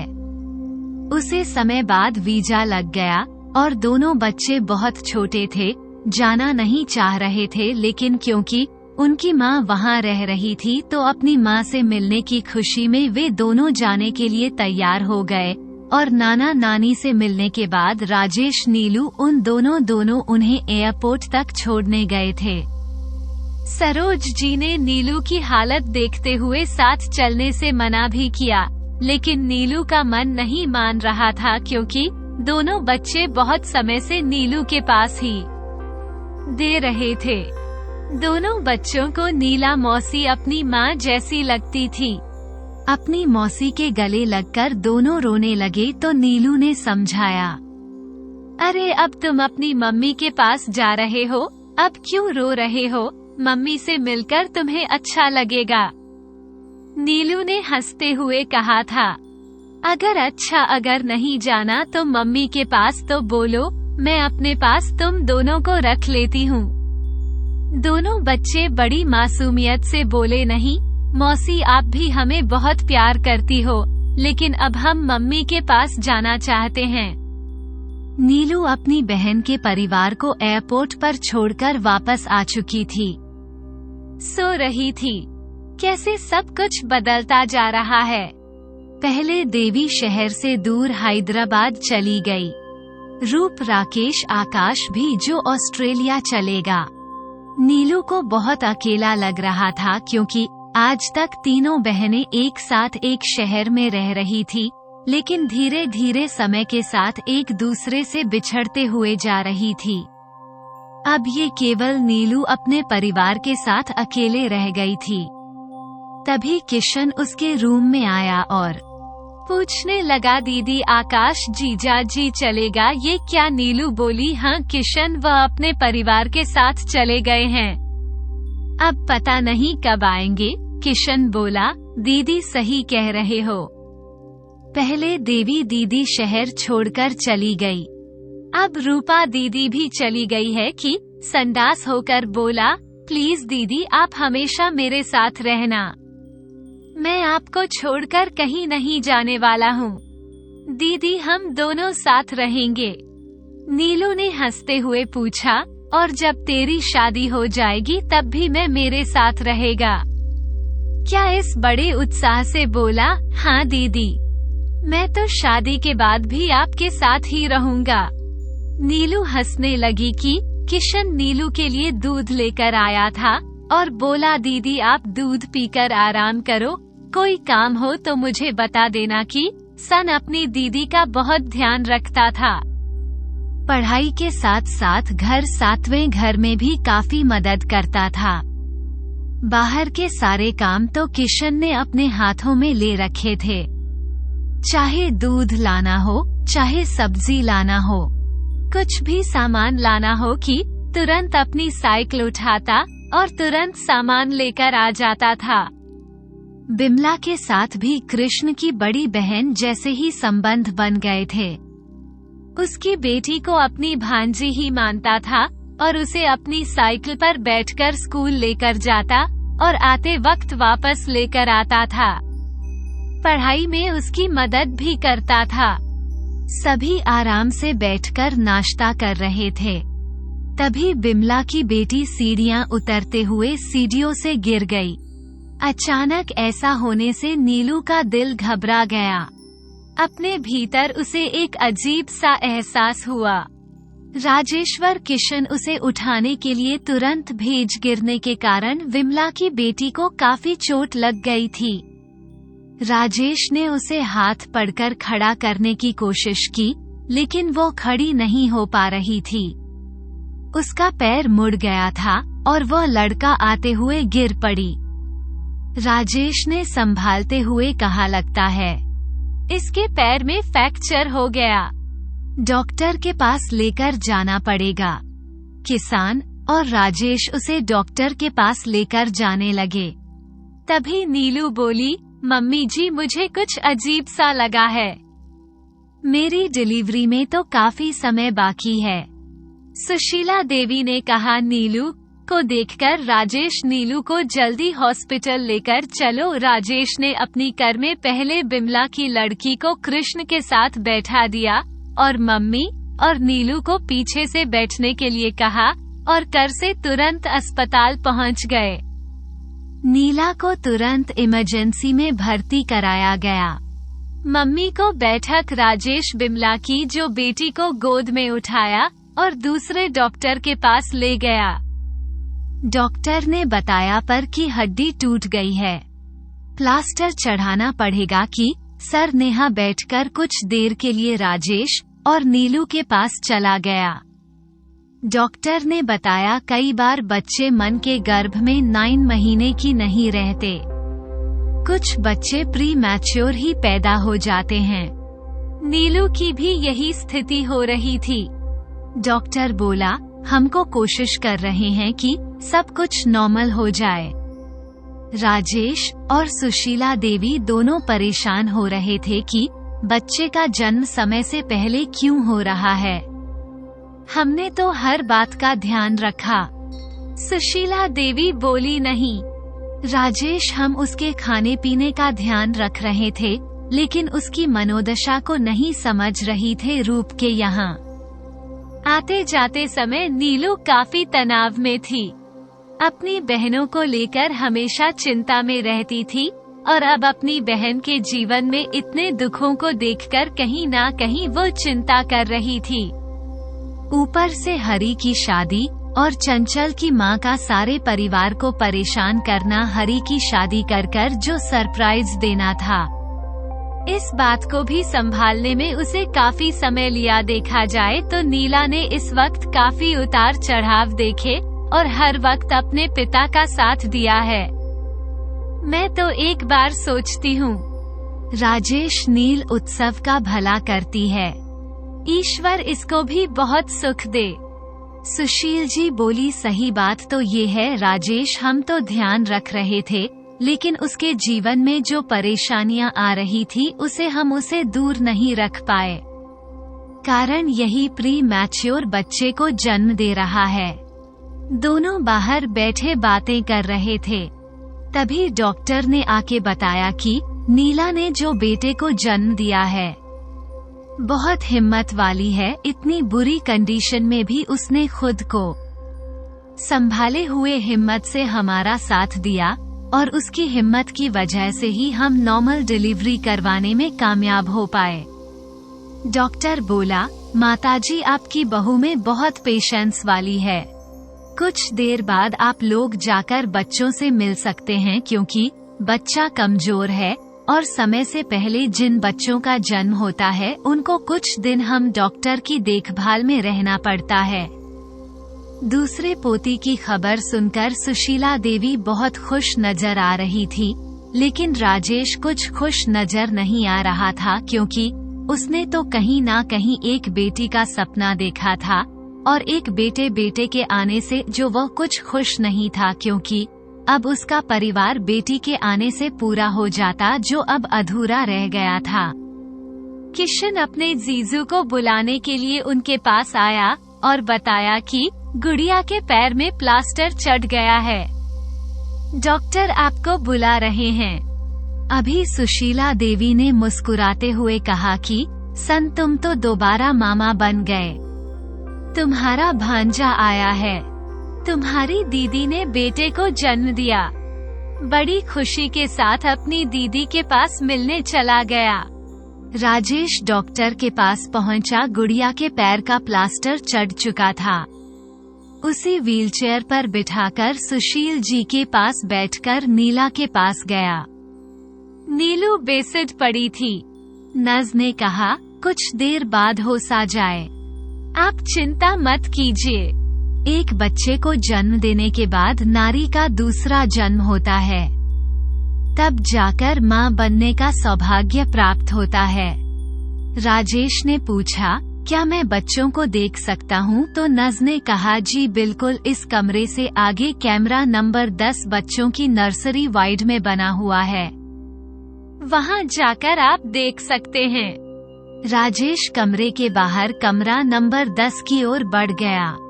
कमरे के अंदर जाकर देखा तो बहुत सारे बच्चे शीशे के बॉक्स में सोए हुए थे। कुछ मशीन यंत्र उसे बॉक्स के आसपास लगे हुए थे। वहाँ एक नर्स बैठी हुई थी। उसने जो अपने बच्चों के बारे में उससे पूछा तो उसने बताया कि वो सामने वाला बॉक्स में आपका बच्चा है, अभी प्री मैच्योर बेबी है, इसलिए कुछ दिन हो गो इन आईसीयू में ही रखेंगे, इस जल्दी नॉर्मल और स्वस्थ हो जाएगा। राजेश ने पूछा मैडम बच्चा स्वस्थ हुआ है? ना, नज ने बताया कि देखो समय से पहले जन्म लेने के कारण उसे कुछ दिन इस मशीन के अंदर रखा जाए जिससे वो जल्दी स्वस्थ हो जाएगा। राजेश ने नर्स को बहुत बहुत धन्यवाद कहा और कि मुझे इन सब बातों की जानकारी नहीं थी। मुझे लगा था कि शायद मेरा बच्चा बहुत बड़े खतरे में है, इसलिए आपने उसको ऐसे रखा है, नहीं तो बच्चा पैदा होते ही मन की गोद में सगुन महसूस करता है। नज ने कहा कुछ दिन की बात है, कुछ दिन बाद आप अपने बच्चों को घर लेकर जा सकते हैं। बाहरी बीमारियों से बचने के लिए हम उसको स्ट्रांग बना रहे हैं। समय से पहले जन्म लेने के कारण कुछ अंक पूरे नहीं बन पाते हैं, इसलिए इन्हें डॉक्टर अपनी निगरानी में रखते हैं। सुशीला देवी नीलू के पास बैठी हुई थी। नीलू को होश आ गया था।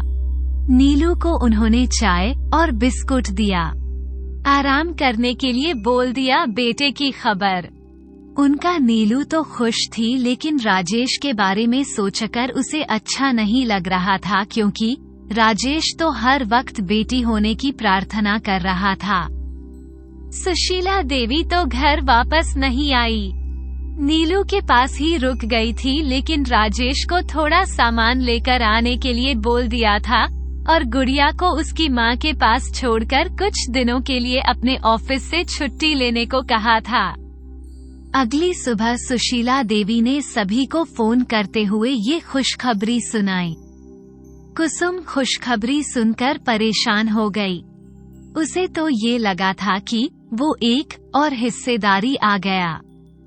नीलू के दूसरे बेटे की खबर ने कुसुम को बहुत सोचने पर मजबूर कर दिया और वो निर्णय ले चुकी थी। अपना हिस्सा लेकर वो अपना अलग घर बनाएगी। उधर नीला ने अपने बेटे को पहली बार देखा, कितना प्यार लग रहा था। राजेश ने कहा तुम पर गया है, देखो इसकी आंखें तुम्हारी जैसी है, रंग कितना गोरा है, ये तो तुम्हारी कार्बन कॉपी है। नीलू बोली, अरे नहीं नहीं देखा, इसकी नाक तुम्हारे जैसी है। राजेश बोला, फिर तो यह मेरी तरह नखरे दिखाने वाला होगा। नीलू ने कहा, अगर तुम्हारी तरह हुआ तो चलेगा, बस मेरी तरह शरीफ नहीं होना चाहिए। ये सुनकर राजेश हंसने लगा और बोला, अच्छा अपने रूम में चलो, बच्चों के पास ज्यादा देर रुकने की परमिशन नहीं है। दोनों अपने बेटे को देखकर खुश थे क्योंकि जन्म के बाद नीलू ने पहली बार अपने बेटे को देखा था। कुछ दिनों बाद माँ और बेटा दोनों सही सलामत घर वापस आ गए। हॉस्पिटल से राजेश ने सबका मुंह मीठा कराया और सभी को सगुन दे दिया था। घर पहुंचकर देखा तो घर के बाहर किन्न बैठे हुए थे, बधाई मांग रहे थे। जी बाबू को दूसरा बेटा हुआ है, बधाई तो बनती है और इस बात को हम मोटा शगुन लेकर जाएंगे। इस बार तो सुशीला देवी अपने पोते और बेटा और बहू की आरती उतारकर तिलक लगाकर फूलों की बौछार करते हुए गृह प्रवेश कराया। उसके बाद नीलू और बच्चे आंगन में कुर्सी पर बैठा दिया था और कीनन ने गाना बजाना शुरू कर दिया था। सरस्वती देवी को श्याम बाबू भी बच्चों के गृह प्रवेश के आयोजन के साथ शामिल होने आए थे। आसपास के सभी लोगों ने बच्चों को आशीर्वाद देते हुए कुछ रूपों की बार फिर करके कीनन को दे दिए। श्याम बाबू ने जाने कितनी बार अपने नाती के ऊपर से रुपए वार कर उनकी तारों को दिए थे। सुशीला देवी ने भी कपड़े, खाने का सामान और मुंह मांगा शगुन देकर उन्हें विदा किया। नीला ने अपने ऑफिस से 3 महीने का अवकाश ले लिया था। बिमला वैसे तो सारे काम बहुत अच्छे से कर रही थी, लेकिन बेटी के पैर में फ्रैक्चर होने की वजह से उसे पर भी ध्यान देना पड़ रहा था। नीला ने अपनी सासू माँ से पूछा, मम्मी जी अगर काम बढ़ गया है तो कुछ दिनों के लिए चंचल को बुला लेते हैं, हमारी मदद कर देगी। सुशीला देवी ने कहा, नहीं नीलू, उसे वहीं रहने दो, यहाँ का काम मैं और विमल दोनों संभाल लेंगे, क्योंकि सुशीला देवी की चंचल के है भाव से उसे भली भांति समझ चुकी थी और वह नहीं चाहती थी कि उनकी बहू नीलू बहु सीधी है और वह अपनी भाभी की चाल जी कभी समझ नहीं पाएगी। सुशील जी सो रही थी। ईश्वर, क्या नीलू को परेशान करने के लिए कुसुम कम थी जो चंचल देवी को भी उसने उसके पास भेज दिया। सुशीला देवी अभी सो ही रही थी कि काश इनके घर में भी कोई अच्छी बहू आ जाती तो कितना अच्छा होता। बेचारे श्याम बाबू और सरस्वती दोनों ही कितने अच्छे स्वभाव के हैं और बहुदे को पूरी नौटंकी बाज मिल गई है। अब तो भगवान ही भला करे। कुसुम भी बधाई देने के लिए मुंबई से आई थी। नील और बच्चों को आशीर्वाद देते हुए बोली, अगर लड़की हो जाती तो कम से कम तीनों भाइयों को राखी बांधने के लिए बहन बन जाती। चलो अब क्या कर सकते हैं, अब चारों भाई हैं। मेरे भाग्य में भी बेटी नहीं थी और तुम्हारे में भी नहीं है। सबसेला देवी ने कहा, कुसुम, रिश्ते प्यार से बनते हैं और कुछ रिश्ते अपनेपन से, निस्वार्थ भाव से बने जाते हैं। अब देखो, बिमला की बेटी को भी हम अपनी बेटी के समान ही प्यार करते हैं। वो भी नीलांश को राखी बांधती है तो अब इस छूटकों को भी बांध दिया करेगी। अविनाश और अनिरुद्ध को तुम्हारी भतीजी बांध देती है, वो भी तुम उनकी बहन ही है ना। जब रिश्ते अच्छे से निभाए जाते हैं तो कच्चे धागों में बंधे रिश्ते पक्के रंग के हो जाते हैं। इसलिए कुसुम, रिश्ते जन्म के अलावा आपसी मेलजोल और सहयोग से भी बनते हैं। आप किसी के साथ अपनापन रखते हो तो वो भी आपको अपने पैन से प्यार और स्नेह देता है। ये सुनकर कुसुम चुप हो गई। अपना लाया हुआ सामान नीलू को दिखाने लगी। नीलू ने भी सभी सामान बड़े सम्मान के साथ लेकर कुसुम भाभी को अपने अलमारी में रखने को कह दिया। जैसे ही कम अलमारी खोली, पूरी अलमारी महंगी साड़ियाँ और से भरी हुई थी। अलमारी में इतनी खूबसूरत साड़ियाँ देखकर कुसुम को चिदान होने लगी, क्योंकि कुसुम के दोनों बच्चों की पढ़ाई में बहुत पैसा लग रहा था और जब से छोटा बेटा बेंगलोर गया था तो खर्चा बहुत बढ़ गया था। दोनों बेटे अलग अलग जगह से अपनी पढ़ाई कर रहे थे।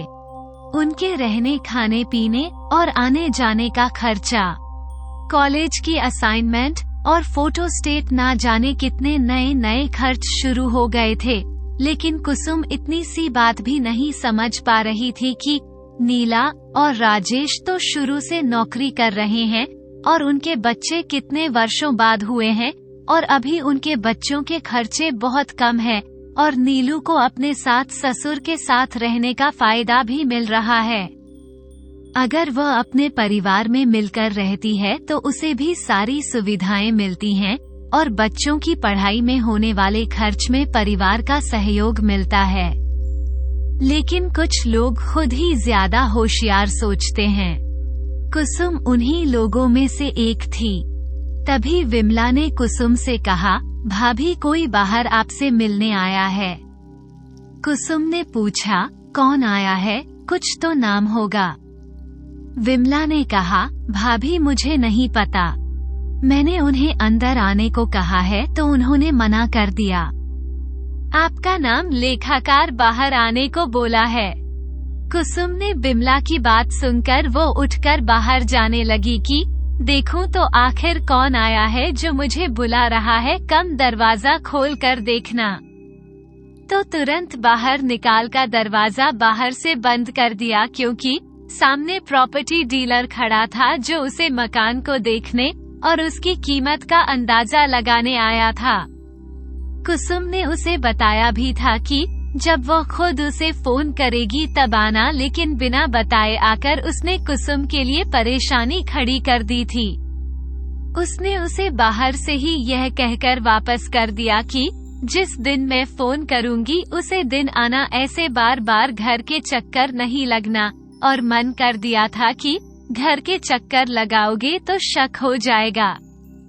अगर घर में किसी को भी पता चल गया तो मैं इस मकान की कीमत का अंदाजा लगता रही हूँ तो मकान मिलने से पहले ही मेरे हाथों से निकल जाएगा। प्रॉपर्टी डीलर बोला, मैडम यह मकान मैंने देखा हुआ है, इसकी कीमत का अंदाजा भी मुझे है।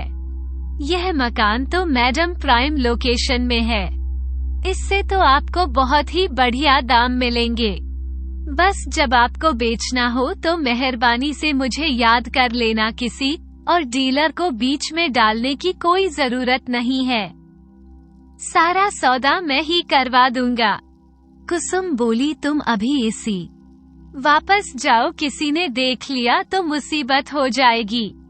कुसुम बोली, जब मैं बुलाऊं तब आना, इससे पहले मकान के आसपास भी नजर मत आना। प्रॉपर्टी डीलर बहुत होशियार आदमी था। कुसुम की बातों से आधा अंदाजा लगा चुका था कि बनाता और सुशीला देवी की इजाजत के बिना उनकी बहू मकान बेचना चाहती है। लेकिन प्रॉपर्टी डीलर को यह मकान बहुत पहले पसंद था। लेकिन जब भी संभावनाथ जी ने साफ शब्दों में कहा कि उन्होंने यह मकान बेचने के लिए नहीं, अपने बच्चों के रहने के लिए बनाया है, तो उसे वक्त वो चुप होकर वापस चला गया था। लेकिन इस मकान को बिकने का इंतजार में बरसों से कर रहा था। जब कुसुम ने उनके ऑफिस में आकर इस मकान की कीमत जानने की कोशिश की तो उसने ऐसी कह दिया था कि वो देखकर बताया। उसे प्रॉपर्टी डीलर की तो बहुत समय से इस मकान पर नजर थी। जिस तरह से शहर में आबादी बढ़ रही है, शहर में जगह की कमी थी। बड़े बड़े बंगले, कोठियां, सुंदर बड़े बड़े हवादार कमरे और घर के अंदर सुंदर गार्डन अब लोगों को हर जगह कमी की वजह से बने बंद कर दिए थे। विशंबाई नाथ जी के मकान में चारों तरफ कमरों की खिड़कियां बाहर की तरफ खुलती थी, जैसे घर गर्मियों में भी ठंडा रहता था। कलर और एक आसानी से लगाया जा सकते थे क्योंकि चारों तरफ की बाउंड्री होने के बाद मकान बीच में बनाया गया था, क्योंकि चारों तरफ की बाउंड्री होने के बाद जिसके कारण उसे घर में कभी सीलन नहीं आती थी, क्योंकि आसपास के किसी भी घर की दीवार उनके दीवार से नहीं जुड़ी हुई थी, क्योंकि नाथ जी खुद इंजीनियर थे और अपने घर का नक्शा उन्होंने अपने हाथों से बनाया था। चारों तरफ ऊंचे वृक्षों से हमेशा घर पर छाया बनी रहती थी। सर्दियों में सबसे ऊपर छत पर बैठने की व्यवस्था की गई थी। घर के सामने गार्डन, सर्दियों में भी सुनहरी धूप आई थी। विशामनाथ जी तो पूरी सर्दी उसे गार्डन में ही बिता देते थे। वहीं बैठकर चाय नाश्ता, जहां तक कि शाम की चाय भी वहीं बैठकर पीते थे। 1000 गज में उनका अपना पूरा मकान बना हुआ था, इसलिए उन्होंने इतना बड़ा गार्डन घर के अंदर बनाया था। जिस समय वो मकान बनाता उसे वक्त लोग इस मकान का नक्शा देखकर डर डर से लोग आते थे। उसे दौर में यह मकान सबसे आधुनिक मकान में गिना जाता था। हवादार कमरे, बाहर सुंदर बगीचा, ऊपर से भी सुंदर कमरे, अटैच बाथरूम, यानी सुख सुविधाओं का परिपूर्ण बांग्ला था। प्रॉपर्टी डीलर तो सारी बातें सोचकर मन ही मन खुश हो रहा था, क्योंकि उसके पास तो इस मकान को खरीदने के लिए पहले से ही खरीदार तैयार था, जो मुंह मांगी कीमत देने के लिए तैयार था। ऐसी खूबसूरत घर को अब लोगों ने बनाने ही बंद कर दिए। प्रॉपर्टी डीलर सोच रहा था, इस मकान को बेचने में तो बहुत अच्छा कमीशन उसे मिले। जब कुसुम अंदर आए तो नीलू ने पूछा, भाभी कौन आया था? तो कुसुम ने कहा, तुम्हारे भैया को पूछने कोई आया था कि क्या वह मेरे साथ आए हैं? तो मैं बोल दिया नहीं, मैं अकेले ही राजेश के बेटे को देखने आई हूँ। तो नीलू ने कहा, अच्छा। नीलू बोली, ब्रिजेश भैया से मिलने कोई ना कोई आता रहता है। ब्रिजेश भैया असल में बचपन से यही रहे हैं, पढ़ाई लिखाई, कॉलेज, नौकरी भी यही लग गई थी, तो सारे जानकारी, उनके दोस्त सब यही रहते हैं। विमला ने चोरी से कुसुम और प्रॉपर्टी डीलर की सारी बातें सुन ली थी और अपने मालकिन सुशीला देवी की वफादार जो उसने नौकरानी ने, इसलिए उसने सारी बातें सिलसिला देवी को बता भी दी थी। सुशीला देवी बोली, विमल तुम घबराओ मत, मकान मेरे नाम है और मेरी इजाजत के बिना कोई इस मकान को नहीं बेच सकता। फिर कुसुम की क्या बिसात है, उसे बोलने दो। वो तो हमेशा से ऐसी हरकतें करती आई है, लेकिन तुमने बहुत अच्छा किया जो उसके मंसूबे मुझे पहले ही बता दिए। अब सुशीला देवी माँ में विचार विमर्श करने लगी कि अभी अपने इस मुद्दे को कैसे सुलझाया जाए, क्योंकि उन्हें कुसुम का स्वभाव पता था। अगर उसे एक बार किसी बात की रात लग जाए तो वो अपनी बात मनवा बिना वो उसे बात से पीछा नहीं छोड़ती थी। और ऑस्ट्रेलिया में उधर सरोज जी ने अपनी बेटी के यहाँ सब कुछ संभाल लिया था और खुद अपनी बेटी की आल कर रही थी। डॉक्टर के हिसाब से शिवानी में धीरे धीरे सुधार हो रहा था, क्योंकि वो होश में आ चुकी थी। अपनी माँ को अपने इतने नजदीक पाकर उसकी आंखों में आंसू बह रहे थे, लेकिन उठ पानी में अभी भी वो असमर्थ थी। माँ ने अपने हाथों से उसके आंसू पोंछे और कहा, मेरी लाडो सब ठीक हो जाएगा। देख मैं तेरे पास आ गई हूँ। लेकिन बहुत कोशिश के बाद शिवानी बोल नहीं पाई, लेकिन शिवानी के चेहरे से उसके ना बोल पाने की असमर्थता साफ झलक रही थी। डॉक्टर इस मोमेंट को सकारात्मक मान रहे थे, क्योंकि कई बार पेशेंट जब खुद से कोशिश करता है तो वो जल्दी रिकवरी कर लेता है, और अपने परिवार को अपनी आंखों के सामने देखकर शिवानी के मन में फिर से जीने की छह जाग उठी थी। चेहरे से मुस्कुराकर अपनी प्रसन्नता जाहिर कर रही थी।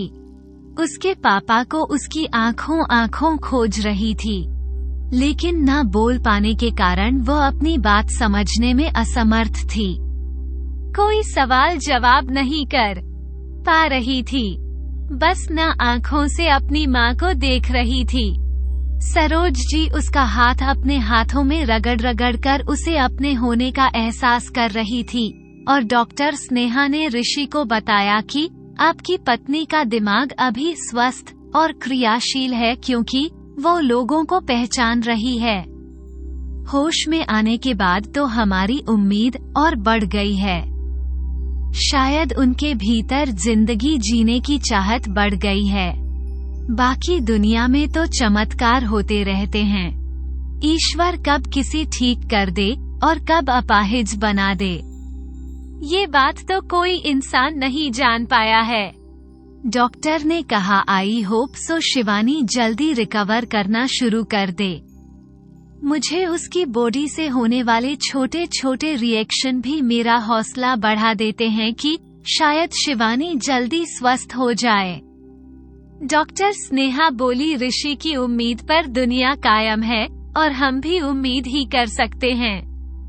बाकी ट्रीटमेंट तो हम सबसे बेस्ट ही दे रहे हैं। उधर नीला की मम्मी सरस्वती अपनी बहू चंचल से बहुत परेशान हो चुकी थी। चंचल की सच्चाई वह किसी को भी बात भी नहीं सकती थी। उसके अतिरिया चरित्र के आगे वह हार चुकी थी और उसके बेटे को कितना परेशान वह कर रही थी, ये सच्चाई वह किसी को बता भी नहीं सकती थी। अब तो हरी भी उसे परेशान आ चुका था। रोज रोज की कला से हरी का मन भी दुखी होने लगा था। वो शराब की बुरी लत में भी फंस चुका था। जैसे ही घर पर आता उसकी पत्नी चंचल उसे रोज धमकी देती, या तो उसे गांव की जमीन बेचकर कोई काम धंधा शुरू करो, मुझे यहाँ तुम्हारे बाप के साथ नहीं रहना है। मैं यह नौकरानी बनने के लिए नहीं आई हूँ, क्योंकि चंचल को जैसा नाम था वैसे ही स्वभाव था। जब तक वो पूरे गांव में घूम नहीं लेती थी, उसकी तो रोटी हजम नहीं होती थी। हर किसी व्यक्ति से मजाक करना उसका स्वभाव था।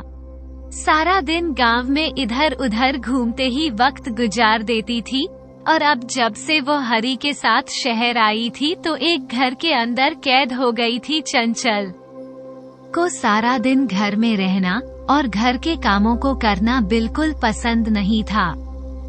गली मोहल्ले में किस ज्यादा बात करने पर हरी गुस्सा होना शुरू हो जाता था, क्योंकि हरी को उसकी हरकतों के बारे में पता था कि गांव के सारे लड़कों को कैसे अपने प्यार के जाल में फंसने के लिए तैयार रहती थी।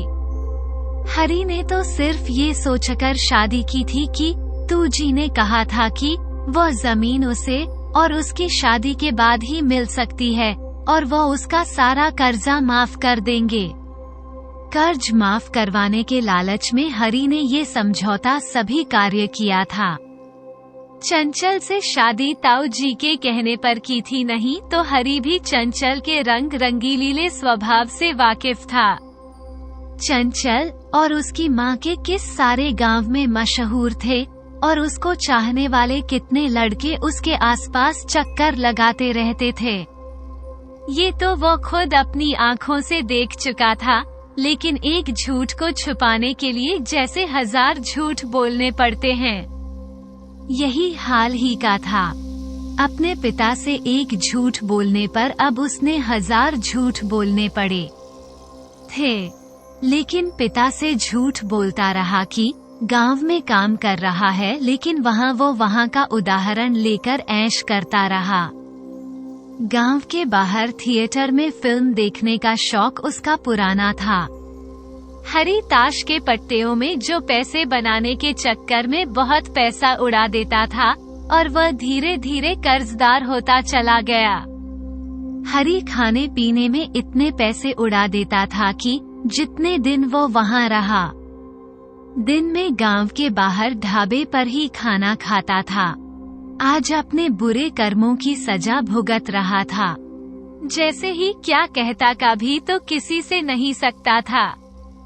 जैसे कि चंचल की सच्चाई उसे पता थी, वैसे चंचल को भी उसकी सारी सच्चाई पता थी। दोनों की जोड़ी ऐसी थी, एक अंधा एक कौड़ी राम मिलाई जोड़ी। सरस्वती के सामने तो चंचल कुछ भी खाने में शर्म नहीं करती थी, बड़ी बेशर्मी से हर काम को मना कर दिया करती, लेकिन बाहर वालों के सामने तो बहुत सीधी साधी बनकर रहती थी, लेकिन घर के अंदर में शेरनी बनकर रहती थी। कुछ काम बता दो तो उसको जैसे मौत पड़ जाती थी, और जब से उसकी माँ उसे मिलने आई थी तब से वो अपने घर वापस जाने का नाम ही नहीं ले रही थी। सरस्वती दोनों माँ बेटी की जो सेवा कर रही थी। सरस्वती बुरी तरह हताश हो चुकी थी। अगर वह नीलू से कुछ कहती है तो नीलू उसकी बात पर विश्वास नहीं करती थी। नीलू यही कहती, मम्मी तुम तो हमारे पीछे ऐसे ही पड़ी रहती थी, अब ये तो पराए घर से आई है, इसको तो बेटी बनाकर रख लो, कितनी प्यारी और मासूम है, अभी इसकी उम्र कम है, जैसे जैसे उम्र बढ़ेगी सारा काम करना सीख जाएगी। बेटी के मुंह से यह बातें सुनकर सरस्वती हमेशा चुप हो जाती थी। अब तो सरस्वती ने कुछ कहना ही छोड़ दिया था। सरस्वती ने सोच लिया था कि उसके भाग्य में बुढ़ापे में काम करना लिखा है, तो वो कहावत सुनी है, न जवानी जवानी में बेटियों की महारानी बुढ़ापे में भरेगी पानी। ठीक यही स्थिति इस समय सरस्वती की चल रही थी। नीलू, रूपा देवी तीनों बेटियों के घर में होते हुए सरस्वती ने घर के काम में सहयोग देना कम कर दिया था। धीरे धीरे सभी को घर के काम में निपुण बनाने के लिए शुरुआत में काम करवाना शुरू कर दिया था, ताकि वो अपने घर जाकर अपने घर परिवार को अच्छे से संभालता सीख जाए। पहले सारा काम नील और सरस्वती संभाल लेती थी, फिर रूप और देवी ने संभाल लिया। बेटियों के होते हुए उसे बहुत आराम मिल जाता था, लेकिन इस बहू के आने के बाद तो उसे एक पल भी कभी आराम नहीं मिला। किसी बात किसी काम को वो सरस्वती बल देती तो बहू चंचल साफ इनकार कर देती थी। सुनो मम्मी जी, मुझे नहीं होगा, मुझे अपने अपने घर में गीत कभी इतना काम नहीं करना पड़ा जितना काम मैं ये ससुराल में आकर कर रही हूँ। मम्मी जी, मुझे ज्यादा काम करने की आदत बिल्कुल नहीं है, आप कोई नौकरानी क्यों नहीं रख लेती हो? नीलू दीदी की ससुराल में भी तो नौकरानी ही रखी हुई है। वायदे को रूपा दीदी, उनके यहाँ भी नौकरानी है, यहाँ तक कि देवी दीदी के यहाँ तो मैंने सुना है बहुत सारे नौकर काम करते हैं। चंचल रोते हुए बोली, ईश्वर ने मेरी किस्मत ही खोती लिखी है, मुझे ऐसे घर में बहू बना दिया। बहू रानी नहीं, नौकरानी बनकर आई हूँ मैं यहाँ। चंचल की ऐसी बातें सुनकर सरस्वती ने उससे बहस करना ठीक नहीं समझा, क्योंकि सरस्वती को हैरानी तब होती थी चंचल जब सरस्वती को उल्टा जवाब देती थी तो उसकी माँ उसे एक बार भी नहीं डांटती थी, और ना ही उसे ऐसा करने को बोलती थी कि ये गलत है, और गलत करने के लिए भी मन नहीं करती थी। सरस्वती सोचती शायद चंचल की माँ ने उसे काम करने के अलावा कुछ काम और सिखा दिया होता, लेकिन घर का काम और बड़ों से कैसे बात की जाती है, जन की माँ तो ये सिखाना ही भूल गई थी।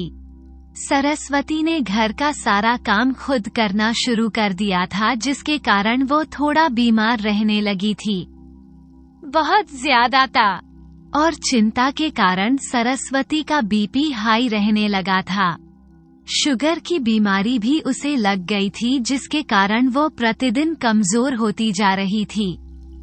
नीलू भी अपने दोनों बच्चों के साथ बहुत ज्यादा व्यस्त रहने लगी थी, जिसके कारण उसे अपने पीहर आने का समय अब थोड़ा काम ही मिल पा रहा था, क्योंकि अब वह थोड़ी निश्चित हो गई थी। मम्मी के पास अब उनकी बहू है जो उनका ध्यान रखती है। अब उसे अपने परिवार पर थोड़ा ध्यान देना चाहिए। दोनों बच्चे पढ़ने जाने लगे थे। दोनों को संभालने में सारा दिन कैसे गुजर जाता था, पता ही नहीं चलता था। कब सुबह से शाम हो गई। घर, परिवार और बच्चों और ऑफिस के कामों में सारा दिन गुजर जाता था। उधर सुशीला देवी मानी मन चिंतित रहने लगी थी कि कुसुम ने अभी तक कोई कदम न क्यों नहीं उठाया। क्यों करने वाली है कम, क्योंकि सुशीला देवी कुसुम के कुटिल स्वभाव से पूरी तरह परिचित थी, लेकिन इस बार उसे गए हुए बहुत समय गुजर गया था।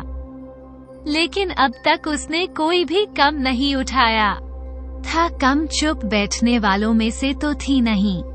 उसकी योजना उसके दिमाग में चलती रहती थी और वो उसे पूरा करने के लिए कुछ भी कर सकती थी। उसे शीला देवी जानती थी कि कुसुम बहु जिद्दी स्वभाव की है और अगर उसने इस घर को बेचने के बारे में सोच लिया है तो वो ये घर को 2 हिस्से में बताकर रहेगी। कुसुम की चालबाजी से वैसे तो सुशील जी भी बहुत और नीलू को बचाती आई थी। वह तो उसे जानती थी कि ये चालबाज और धोखेबाज है, लेकिन घर बचाने वाली बात भी बहुत चिंतित रहने लगी थी। कुसुम को जब भी बात होती थी तो वो बड़े प्यार से बात करती थी, तो शीला देवी ने कई बार सोच अपने पति को अपनी चिंता बता दे, लेकिन वह ये सोचकर चुप रह जाती कि उनके पति को ये बात जानकर बहुत दुख होगा। लेकिन होने को कोई टाल नहीं सकता। जो होना होता निश्चित हो चुका होता है और वो होकर ही रहता है। खैर, समय तो गुजर ही जाता है, कभी खुशी और कभी चिंता करते हुए सुशील जी अपने सोच विचार में डूबे हुए अपने काम में लगी हुई थी। नीलू आज ऑफिस से जल्दी आ गई थी क्योंकि वो रोज मम्मी जी के चेहरे से अनुमान लगा रही थी कि वो किसी बात को लेकर परेशान है, लेकिन शायद किसी के सामने अपने माँ का बोझ हल्का नहीं करना चाहती। किसी बात को लेकर वो चिंतित हो रही हैं और भीतर ही भीतर उन्हें चिंता खाई जा रही है।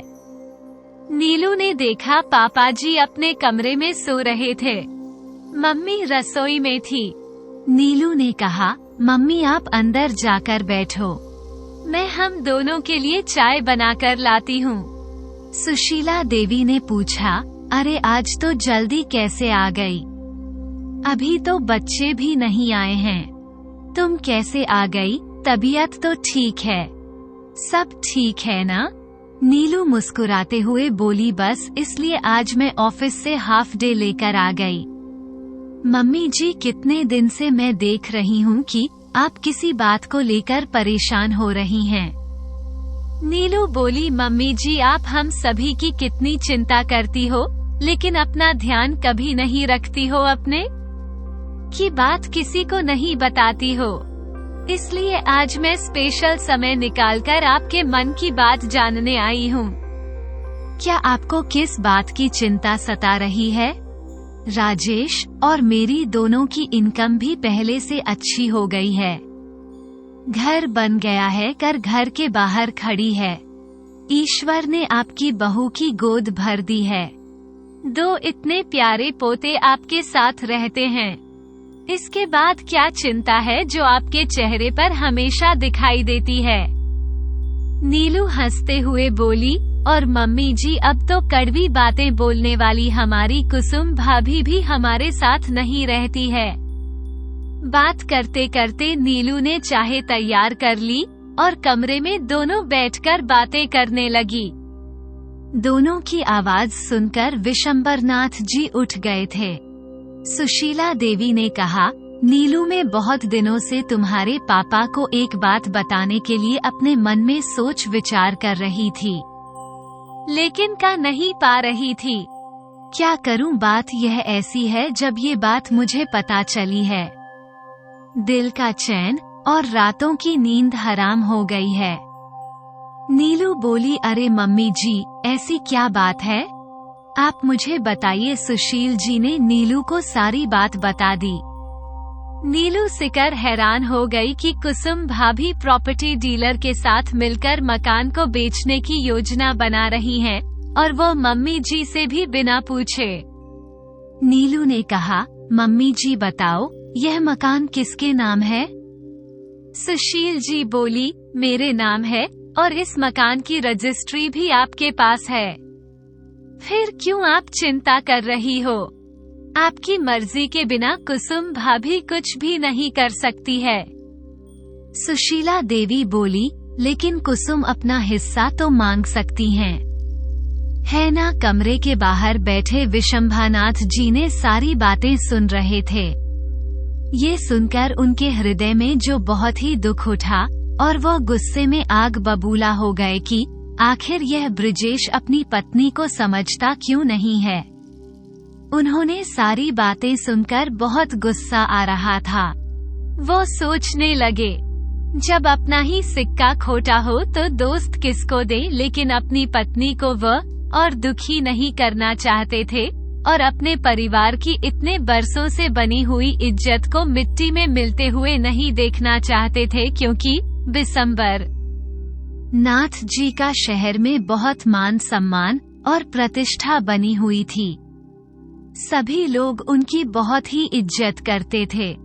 उसे समय किसी व्यक्ति का अपना मकान बेचना या गांव की जमीन बेचना अच्छा नहीं माना जाता था, और बंटवारा तो बहुत ही दुखद घटना होती थी जो किसी भी परिवार को तोड़ देती थी और बुजुर्ग व्यक्तियों का जीना मुश्किल कर देती थी, क्योंकि जिन बुजुर्गों ने अपना पेट कट कट कर अपने खून पसीने की कमाई से एक ईंट जोड़कर अपना मकान बनाया होता है, जब बच्चे बंटवारे का नाम लेकर उसे मकान की एक एक ईंट को हिलाने के साथ साथ निजी खोदने लगते हैं, तो बुजुर्गों को अपनी मेहनत की कमाई से बनी विरासत को उजड़ते देखकर उनका हृदय दुखी से जो भर जाता है।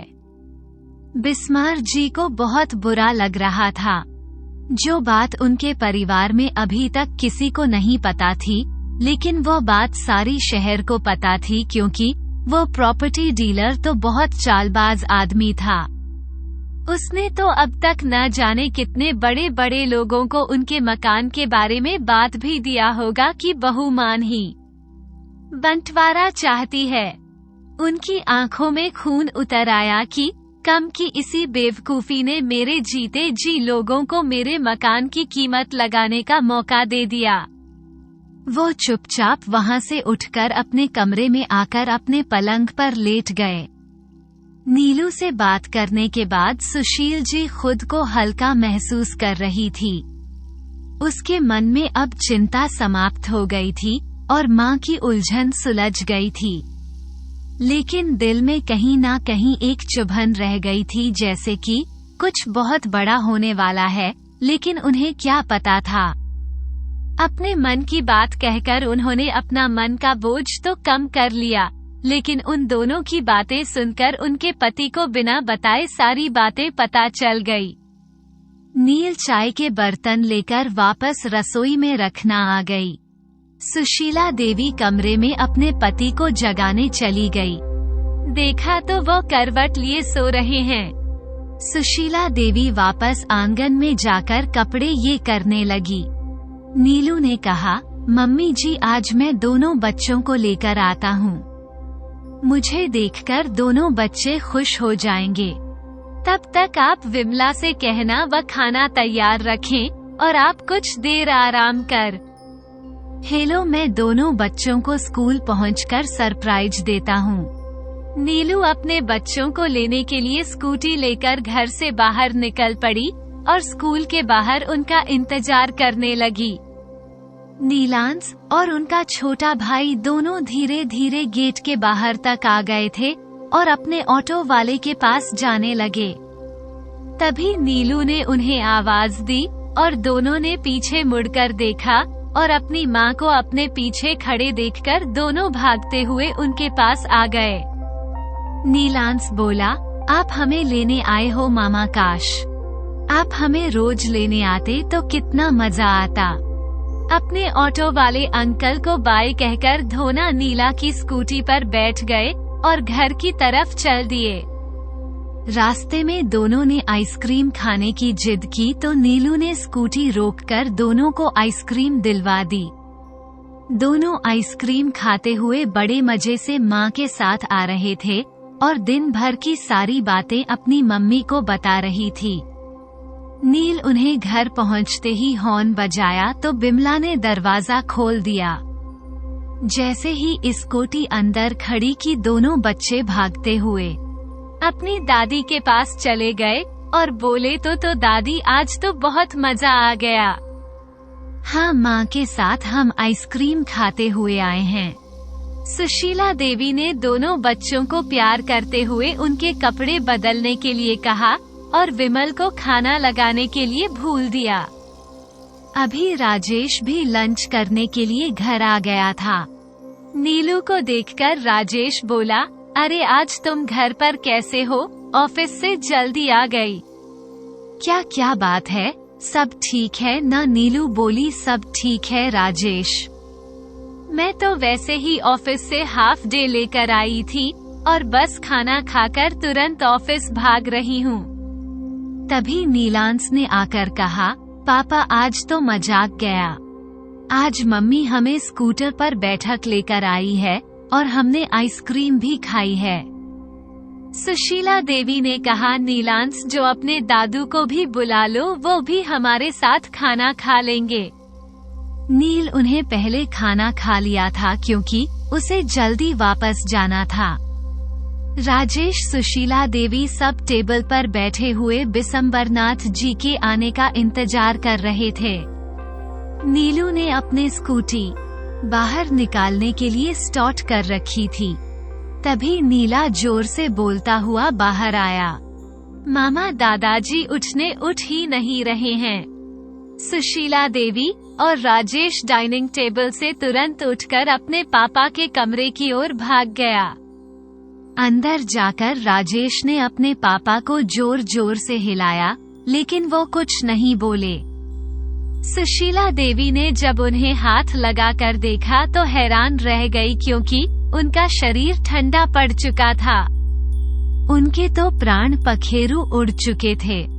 नीलू भी अपनी स्कूटी बाहर खड़ी कर अंदर देखने के लिए आ गई कि नीलम से ऐसा क्यों बोल रहा है। नीलू ने अंदर जाकर देखो तो राजेश और मम्मी दोनों ही बैठे रो रही थी। उनके आंसू थमने का नाम नहीं ले रहे थे। सुशीला देवी अपने पति को देखकर बार बार विलाप करती जा रही थी। वो अब कैसे रहेगी? उनका तो जीवन साथी उसे दूर चला गया है। वो इस दुनिया में अकेली रह गई है। ये सुनकर नीलू के होश उड़ गए। वो अपने ससुर को मृत अवस्था में देखकर हाकी बाकी रह गई। नीलू को समझ नहीं आ रहा था कि वो इस वक्त खुद को कैसे संभाले। राजेश को भी विलाप करती और अपनी सासू माँ को देखकर नीला का दिल घबरा रहा था। उसने अपनी सासू माँ को गले लगाकर रोने लगी। नीलू को आज बहुत दुख हो रहा था कि हर सुख दुख में उसकी सासू माँ ने उसे डांस बंधाया और आज मैं अपनी सासू माँ को क्या कहकर डांस बांधो। उनका तो सुहाग ही उनसे रूठकर इस दुनिया से चला गया है। नीलू सो रही थी। काश वो आते ही पापा जी को भी जागकर अपने साथ चाय पीने के लिए कह देता।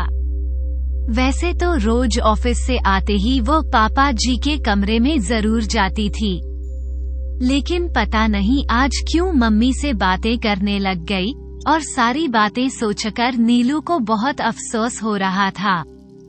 काश वो रोज की तरह अपने पापा को मिलने चली जाती, लेकिन कई बार हमारे दिल में सिर्फ अफसोस और दर्द के सिवा कुछ नहीं रहता। ऐसा दिल दर्द जो दिल में रह जाता है, जो उम्र भर हमें चुभन देता रहता है। बिमला भी उन्हें देखकर खुद को रोक नहीं पाई।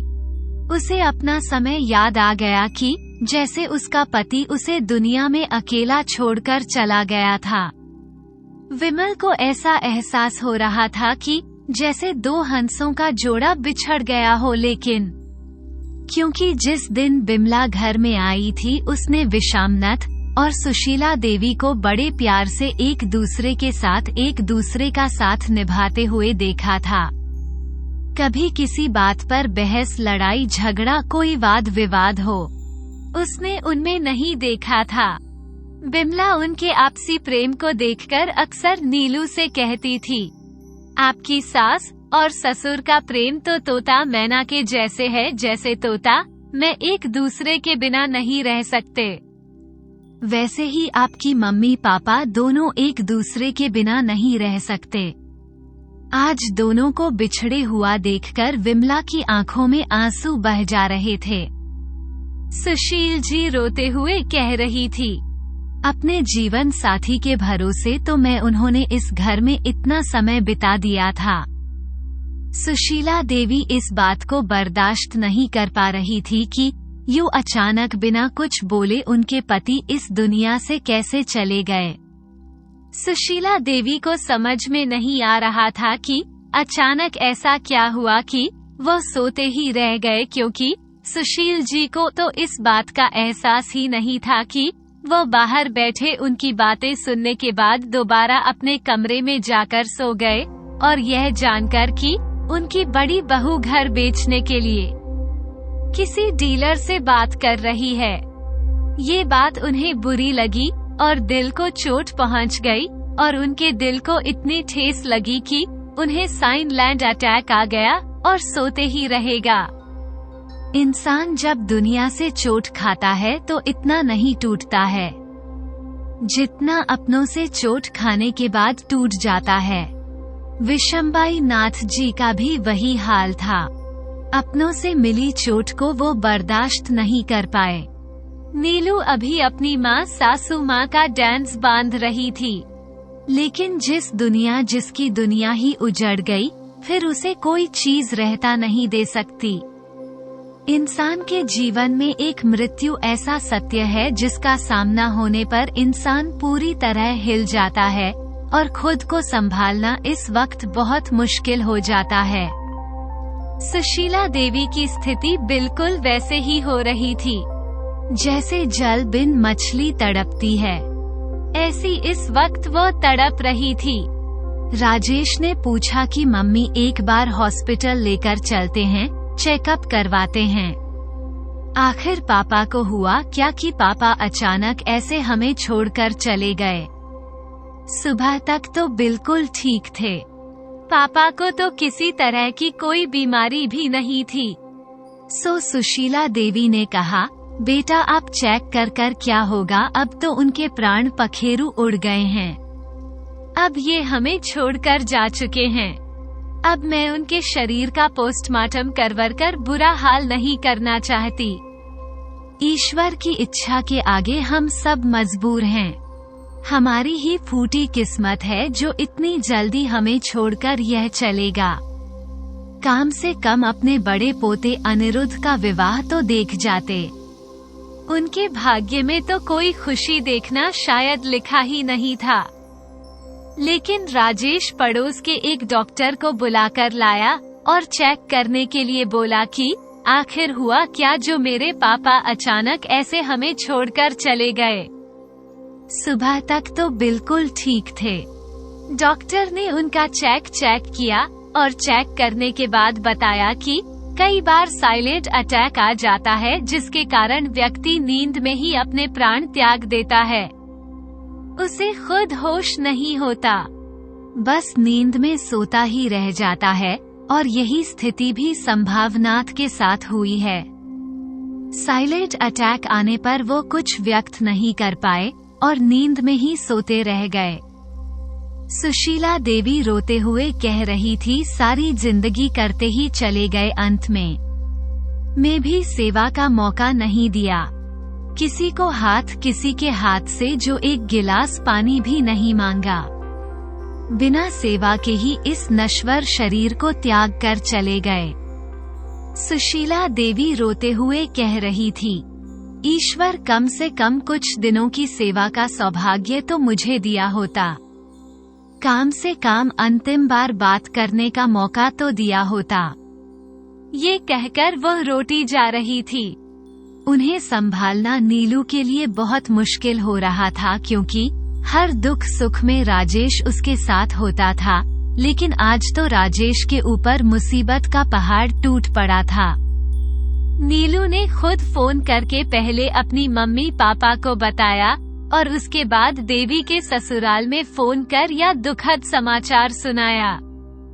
ये खबर सुनते ही श्याम बाबू और सरस्वती दोनों जल्दी से बेटी के ससुराल पहुंच गए।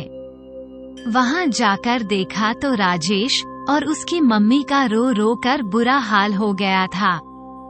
राजेश खुद को संभाल नहीं पा रहा था। सुशीला देवी तो सरस्वती के गले लगते ही फूट फूट कर रोने लगी। सरस्वती जी भी अपनी समाधान को बहुत संभालने की कोशिश कर रही थी, लेकिन सुशीला देवी को संभालना सभी के लिए मुश्किल हो रहा था। नील खुद को संभालते हुए अपने जेठ जेठानी को मुंबई फोन करके इस दुखद समाचार के बारे में बताया और जल्द से जल्द आने के लिए कहा। कुसुम और बिरजेश दोनों फ्लाइट लेकर घर के लिए रवाना हो गए। दोनों बच्चों को उन्होंने आने से मना कर दिया क्योंकि दोनों के साथ लेकर आना उनके लिए नामुमकिन था। एक बेटा भी बेंगलोर में था और दूसरा बेटा पुणे में था। नीलू ने अनिरुद्ध और अविनाश को भी फोन करके उनके दादा की मृत्यु के बारे में बताया। सारे शहर में खबर आज की तरह फैल गई कि किनारी विशंबरनाथ जी को ऐसे अचानक क्या हो गया। कोई बीमारी की खबर नहीं थी। सुबह तो पार्क में घूमने आए थे। दोपहर तक ऐसा क्या हो गया, वे नाथ जी की मृत्यु पर सभी हैरान और परेशान थे, लेकिन जाने वाला चला गया और पीछे सिर्फ यादें छोड़ गया।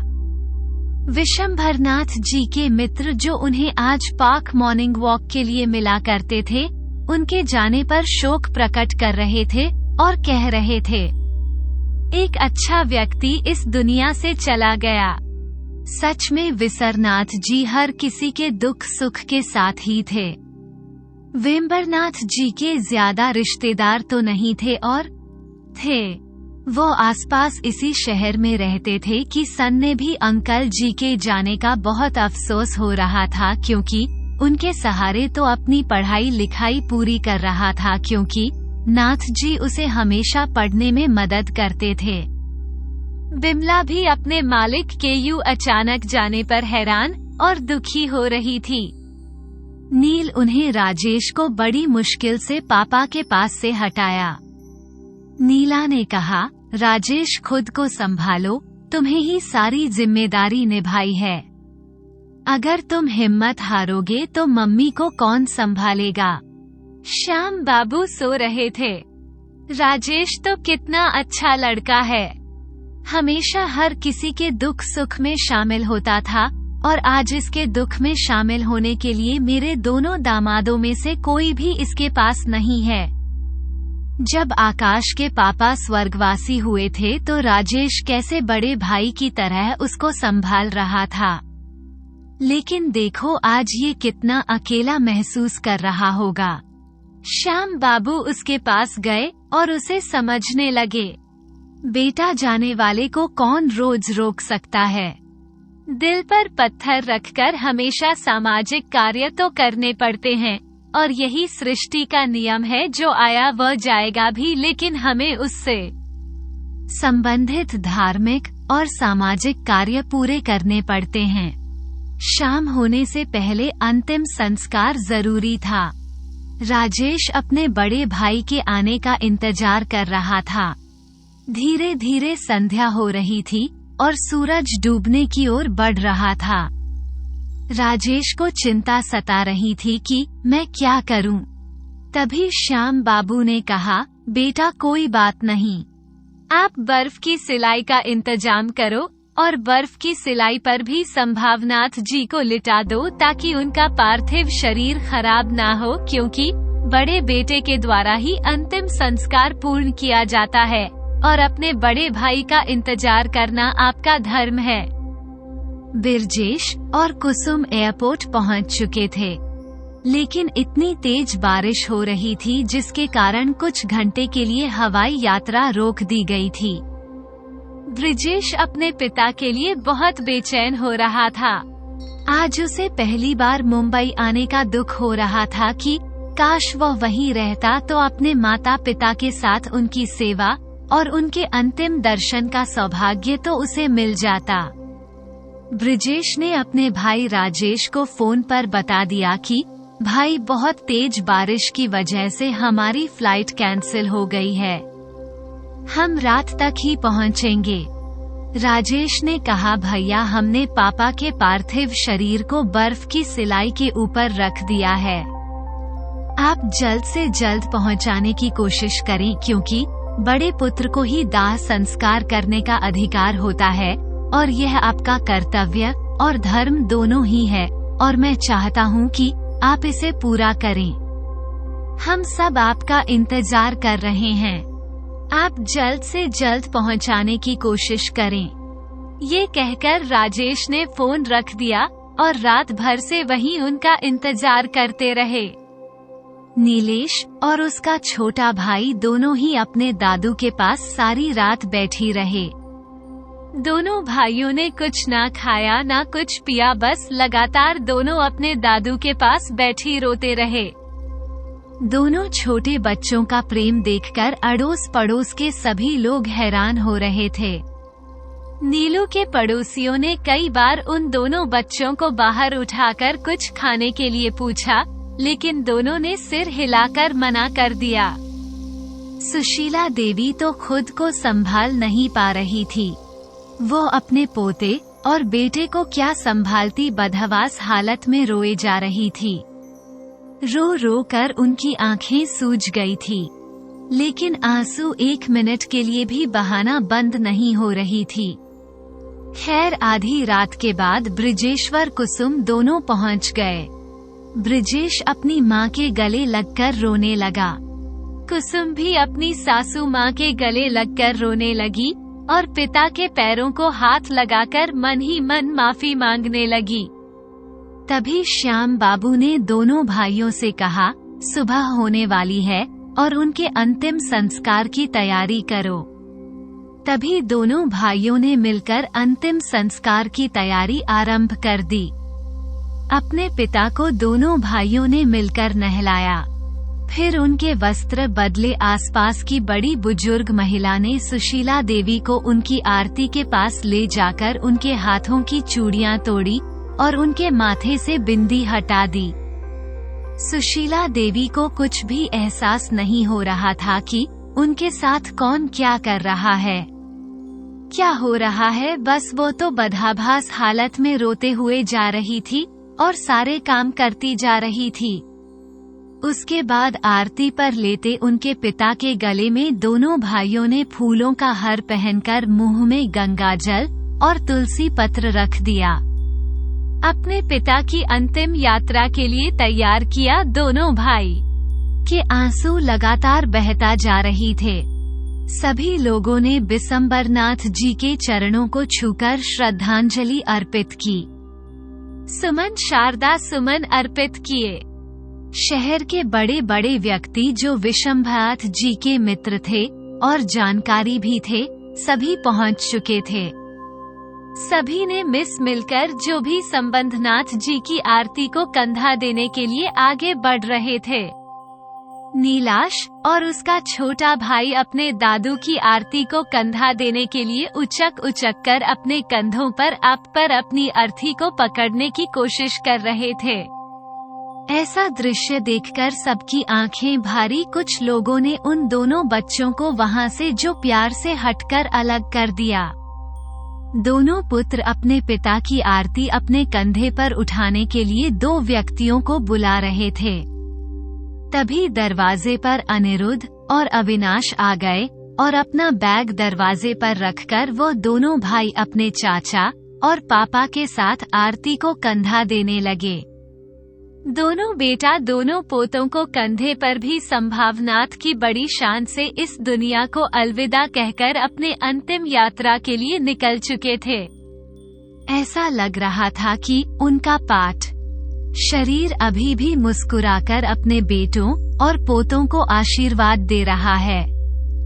ऐसा सौभाग्य भी बहुत कम लोगों को मिलता है जिनके पुत्र और पौत्र उन्हें अपने कंधों पर शमशान घाट लेकर जाते हैं और उन्हें अग्नि के सुपुर्द कर देते हैं। हिंदू धर्म में अंतिम संस्कार की ऐसी प्रक्रिया है जिसे बड़े विधि विधान के साथ पूर्ण किया जाता है। किसी ने ठीक कहा है, किसी का क्या हुआ कभी व्यर्थ नहीं जाता। विशंभनाथ जी ने अपने बेटों और अपने पोतों अनिरुद्ध और अविनाश को बचपन से ही अपने सानिध्य में अच्छे संस्कार और शिष्टाचार सीखकर बड़ा किया था और आज भी संस्कार दोनों बेटों में और पोतों में दिखाई दे रहे थे। जीएम ने मना करने के बावजूद भी दोनों पोते अपने दादू के अंतिम संस्कार में शामिल होने के लिए समय पर पहुंच गए थे। आज अपने चाचा और पापा के साथ अपने दादू को कंधा देते हुए उनकी आंखें नम हो रही थी और अपने दादू के साथ गुजारे खुशनुमा पलों को याद कर रहे थे। दोनों भाई बहुत खुश थे कि मैं समय पर पहुंच गई। अंतिम दर्शन कर चारों की आत्मा तृप्त हो गई थी। दुनिया एक मेला है। इस मेले के कुछ दिन का रैन बसेरा है। अंतिम संस्कार के बाद दोनों भाइयों ने मां को संभाला और नीलू कुसुम ने अपने अपने बच्चों को संभाल। सभी का मन बड़ी दुखी था। वापस आने पर सभी ने स्नान किया और कपड़े बदलकर सब इकट्ठा बैठकर भी संभावनाथ जी को याद करने लगे। नील और कुसुम ने सुशीला देवी को बहुत मुश्किल से नहलाया। उनके कपड़े बदलकर उन्हें बाहर बैठा दिया। आसपास के लोग परिवार के लिए चाय और बिस्किट लेकर आए थे। दुखी मन से सभी ने चाय और बिस्किट खाए और बच्चों को जबरदस्ती चाय और बिस्किट खाने के लिए दिए। श्याम बाबू ने समझाया, राजेश बाबू और ब्रिजेश जी, आप दोनों को ही अपनी माताजी का ध्यान रखना है। तुम दोनों के सिवाय अब इसका कोई दुनिया में नहीं है। अब आपको इनका ध्यान रखना है। पति को खोने के बाद एक महिला अपने बच्चों के प्यार से उम्मीद रखती है और अपनी मां का ध्यान रखना तुम दोनों का फर्ज है और कर्तव्य भी है। सामाजिक कार्य समाज की परंपरा और रीति अनुसार धीरे धीरे पूरे हो गए। सभी कार्यों को पूर्ण। दोनों भाई बैठकर बातें कर रहे थे कि अब कैसे क्या किया जाए। राजेश ने कहा, भाई मम्मी जी तो मेरे साथ जैसे रह रही थी वैसी ही रहती रहेगी और आप लोग जब चाहे मुंबई जा सकते हो क्योंकि यहाँ के सारे कार्य पूरे हो चुके हैं। अब तो पापा की बरसी पर आपका आना है और उससे पहले आपकी इच्छा है तो आप आना चाहे तो ये घर आपका है। अनिरुद्ध अविनाश भी अपनी दादी का हौसला और अपना ध्यान रखने के लिए कहकर दादी से विदा लेकर अपने शहरों को वापस लौट गए।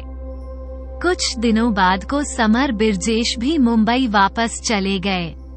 श्याम बाबू ने रूप और राकेश आकाश को भी, जो राजेश के पिताजी के देहांत के बारे में बता दिया था और ऑस्ट्रेलिया में उन दोनों के लिए वहां पर इंडिया आना तो मुमकिन नहीं था, लेकिन दोनों ने राजेश के साथ काफी देर बाद की और इस दुख की घड़ी में अपने शब्दों से ही उन्हें धैर्य रखने को कहा।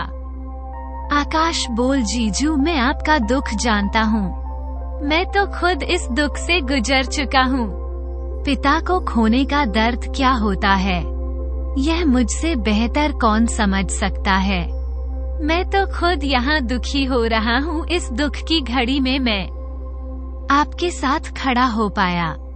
मुझे इस बात का बड़ा दुख है कि मैं इस दुख में तुम्हारे साथ नहीं हूँ। राजेश ने कहा, आकाश ऐसी कोई बात नहीं है।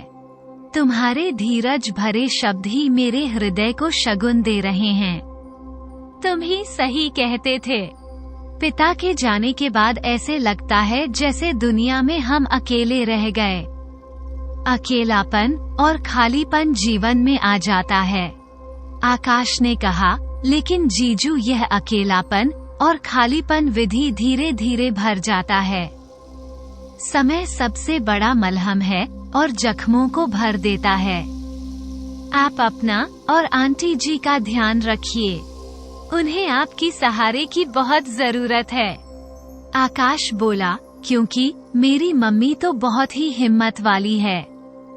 उन्होंने खुद को भी संभाल लिया और मुझे और मेरी बहन को भी संभाल लिया है। लेकिन जहाँ तक मैं सुशीला आंटी को जानता हूँ, वो खुद को नहीं संभाल पाएंगे, तो इसलिए आपको खुद को संभालना होगा और उन्हें भी संभालना होगा। उनका ध्यान रखना, क्योंकि दुख सहन भी हर किसी के बस की बात नहीं है। उधर देवी ने भी फोन पर बात करते हुए जो नीलू से दुख प्रकट किया और आने का समय तो उसे नहीं मिल पाया। ना आने के लिए जो है नीलू दीदी से क्षमा मांग रही थी। नीला ने गुस्से में सिर्फ इतना कहा, देवी अगर तुम्हारे पास किसी के मरने पर भी उसके यहाँ आने का समय नहीं है तो मैं तुमसे किसी बात की क्या उम्मीद रखती हूँ। आज देवी को पहली बार अपनी गलती का एहसास हो रहा था। कितनी अच्छी बड़ी बहन को उसने कितना कष्ट पहुंचा। जी बहन ने उसे नौकरी पर खड़ा होने में मदद की, उसकी लव मैरिज करवाने में मदद की, और मैं अपनी इस बहन को भूल गई और अपनी सुख समृद्धि के आगे ऐसी व्यस्त हुई। कभी अपनी बहन को समय पर जो कभी नहीं मिल पाई, कभी उसके बुरे अच्छे वक्त में काम नहीं आई, बल्कि कुछ सालों से तो वो नीलू के साथ बहसबाजी भी करने लगी थी और माँ को भी यही ताना देती थी कि तुमने नील को ही हेड ऑफ द डिपार्टमेंट बना रखा है। हमारी तो इस घर में कोई कदर नहीं है, जो नीलू कहेगी वही होगा, तो रहो अपनी बेटी के साथ, हम तो अपने ससुराल में खुश हैं। लेकिन ये क्या कह सकते हैं, पछताने से अब क्या होता है जब चिड़िया चूक गई। खेत जब आप किसी के दुख में शामिल नहीं हो सकते तो उसकी आंखों में आंसू नहीं पूछ सकते, लगाकर उसे रोने का मौका नहीं देते, तो फिर आप इंसानियत के नाम पर कलम को इधर ऑस्ट्रेलिया में रूप ने आकाश के स्टोर को बहुत अच्छा चला लिया था। दोनों आकाश और रूपा उसे स्टोर में बहुत मेहनत कर रहे थे। रूप ने अपना सारा काम दोबारा से वहां सेट कर लिया, क्योंकि वो समझ चुकी थी अब उसे यहीं रहना है। दोनों बच्चों के एडमिशन वहीं करवा दिए।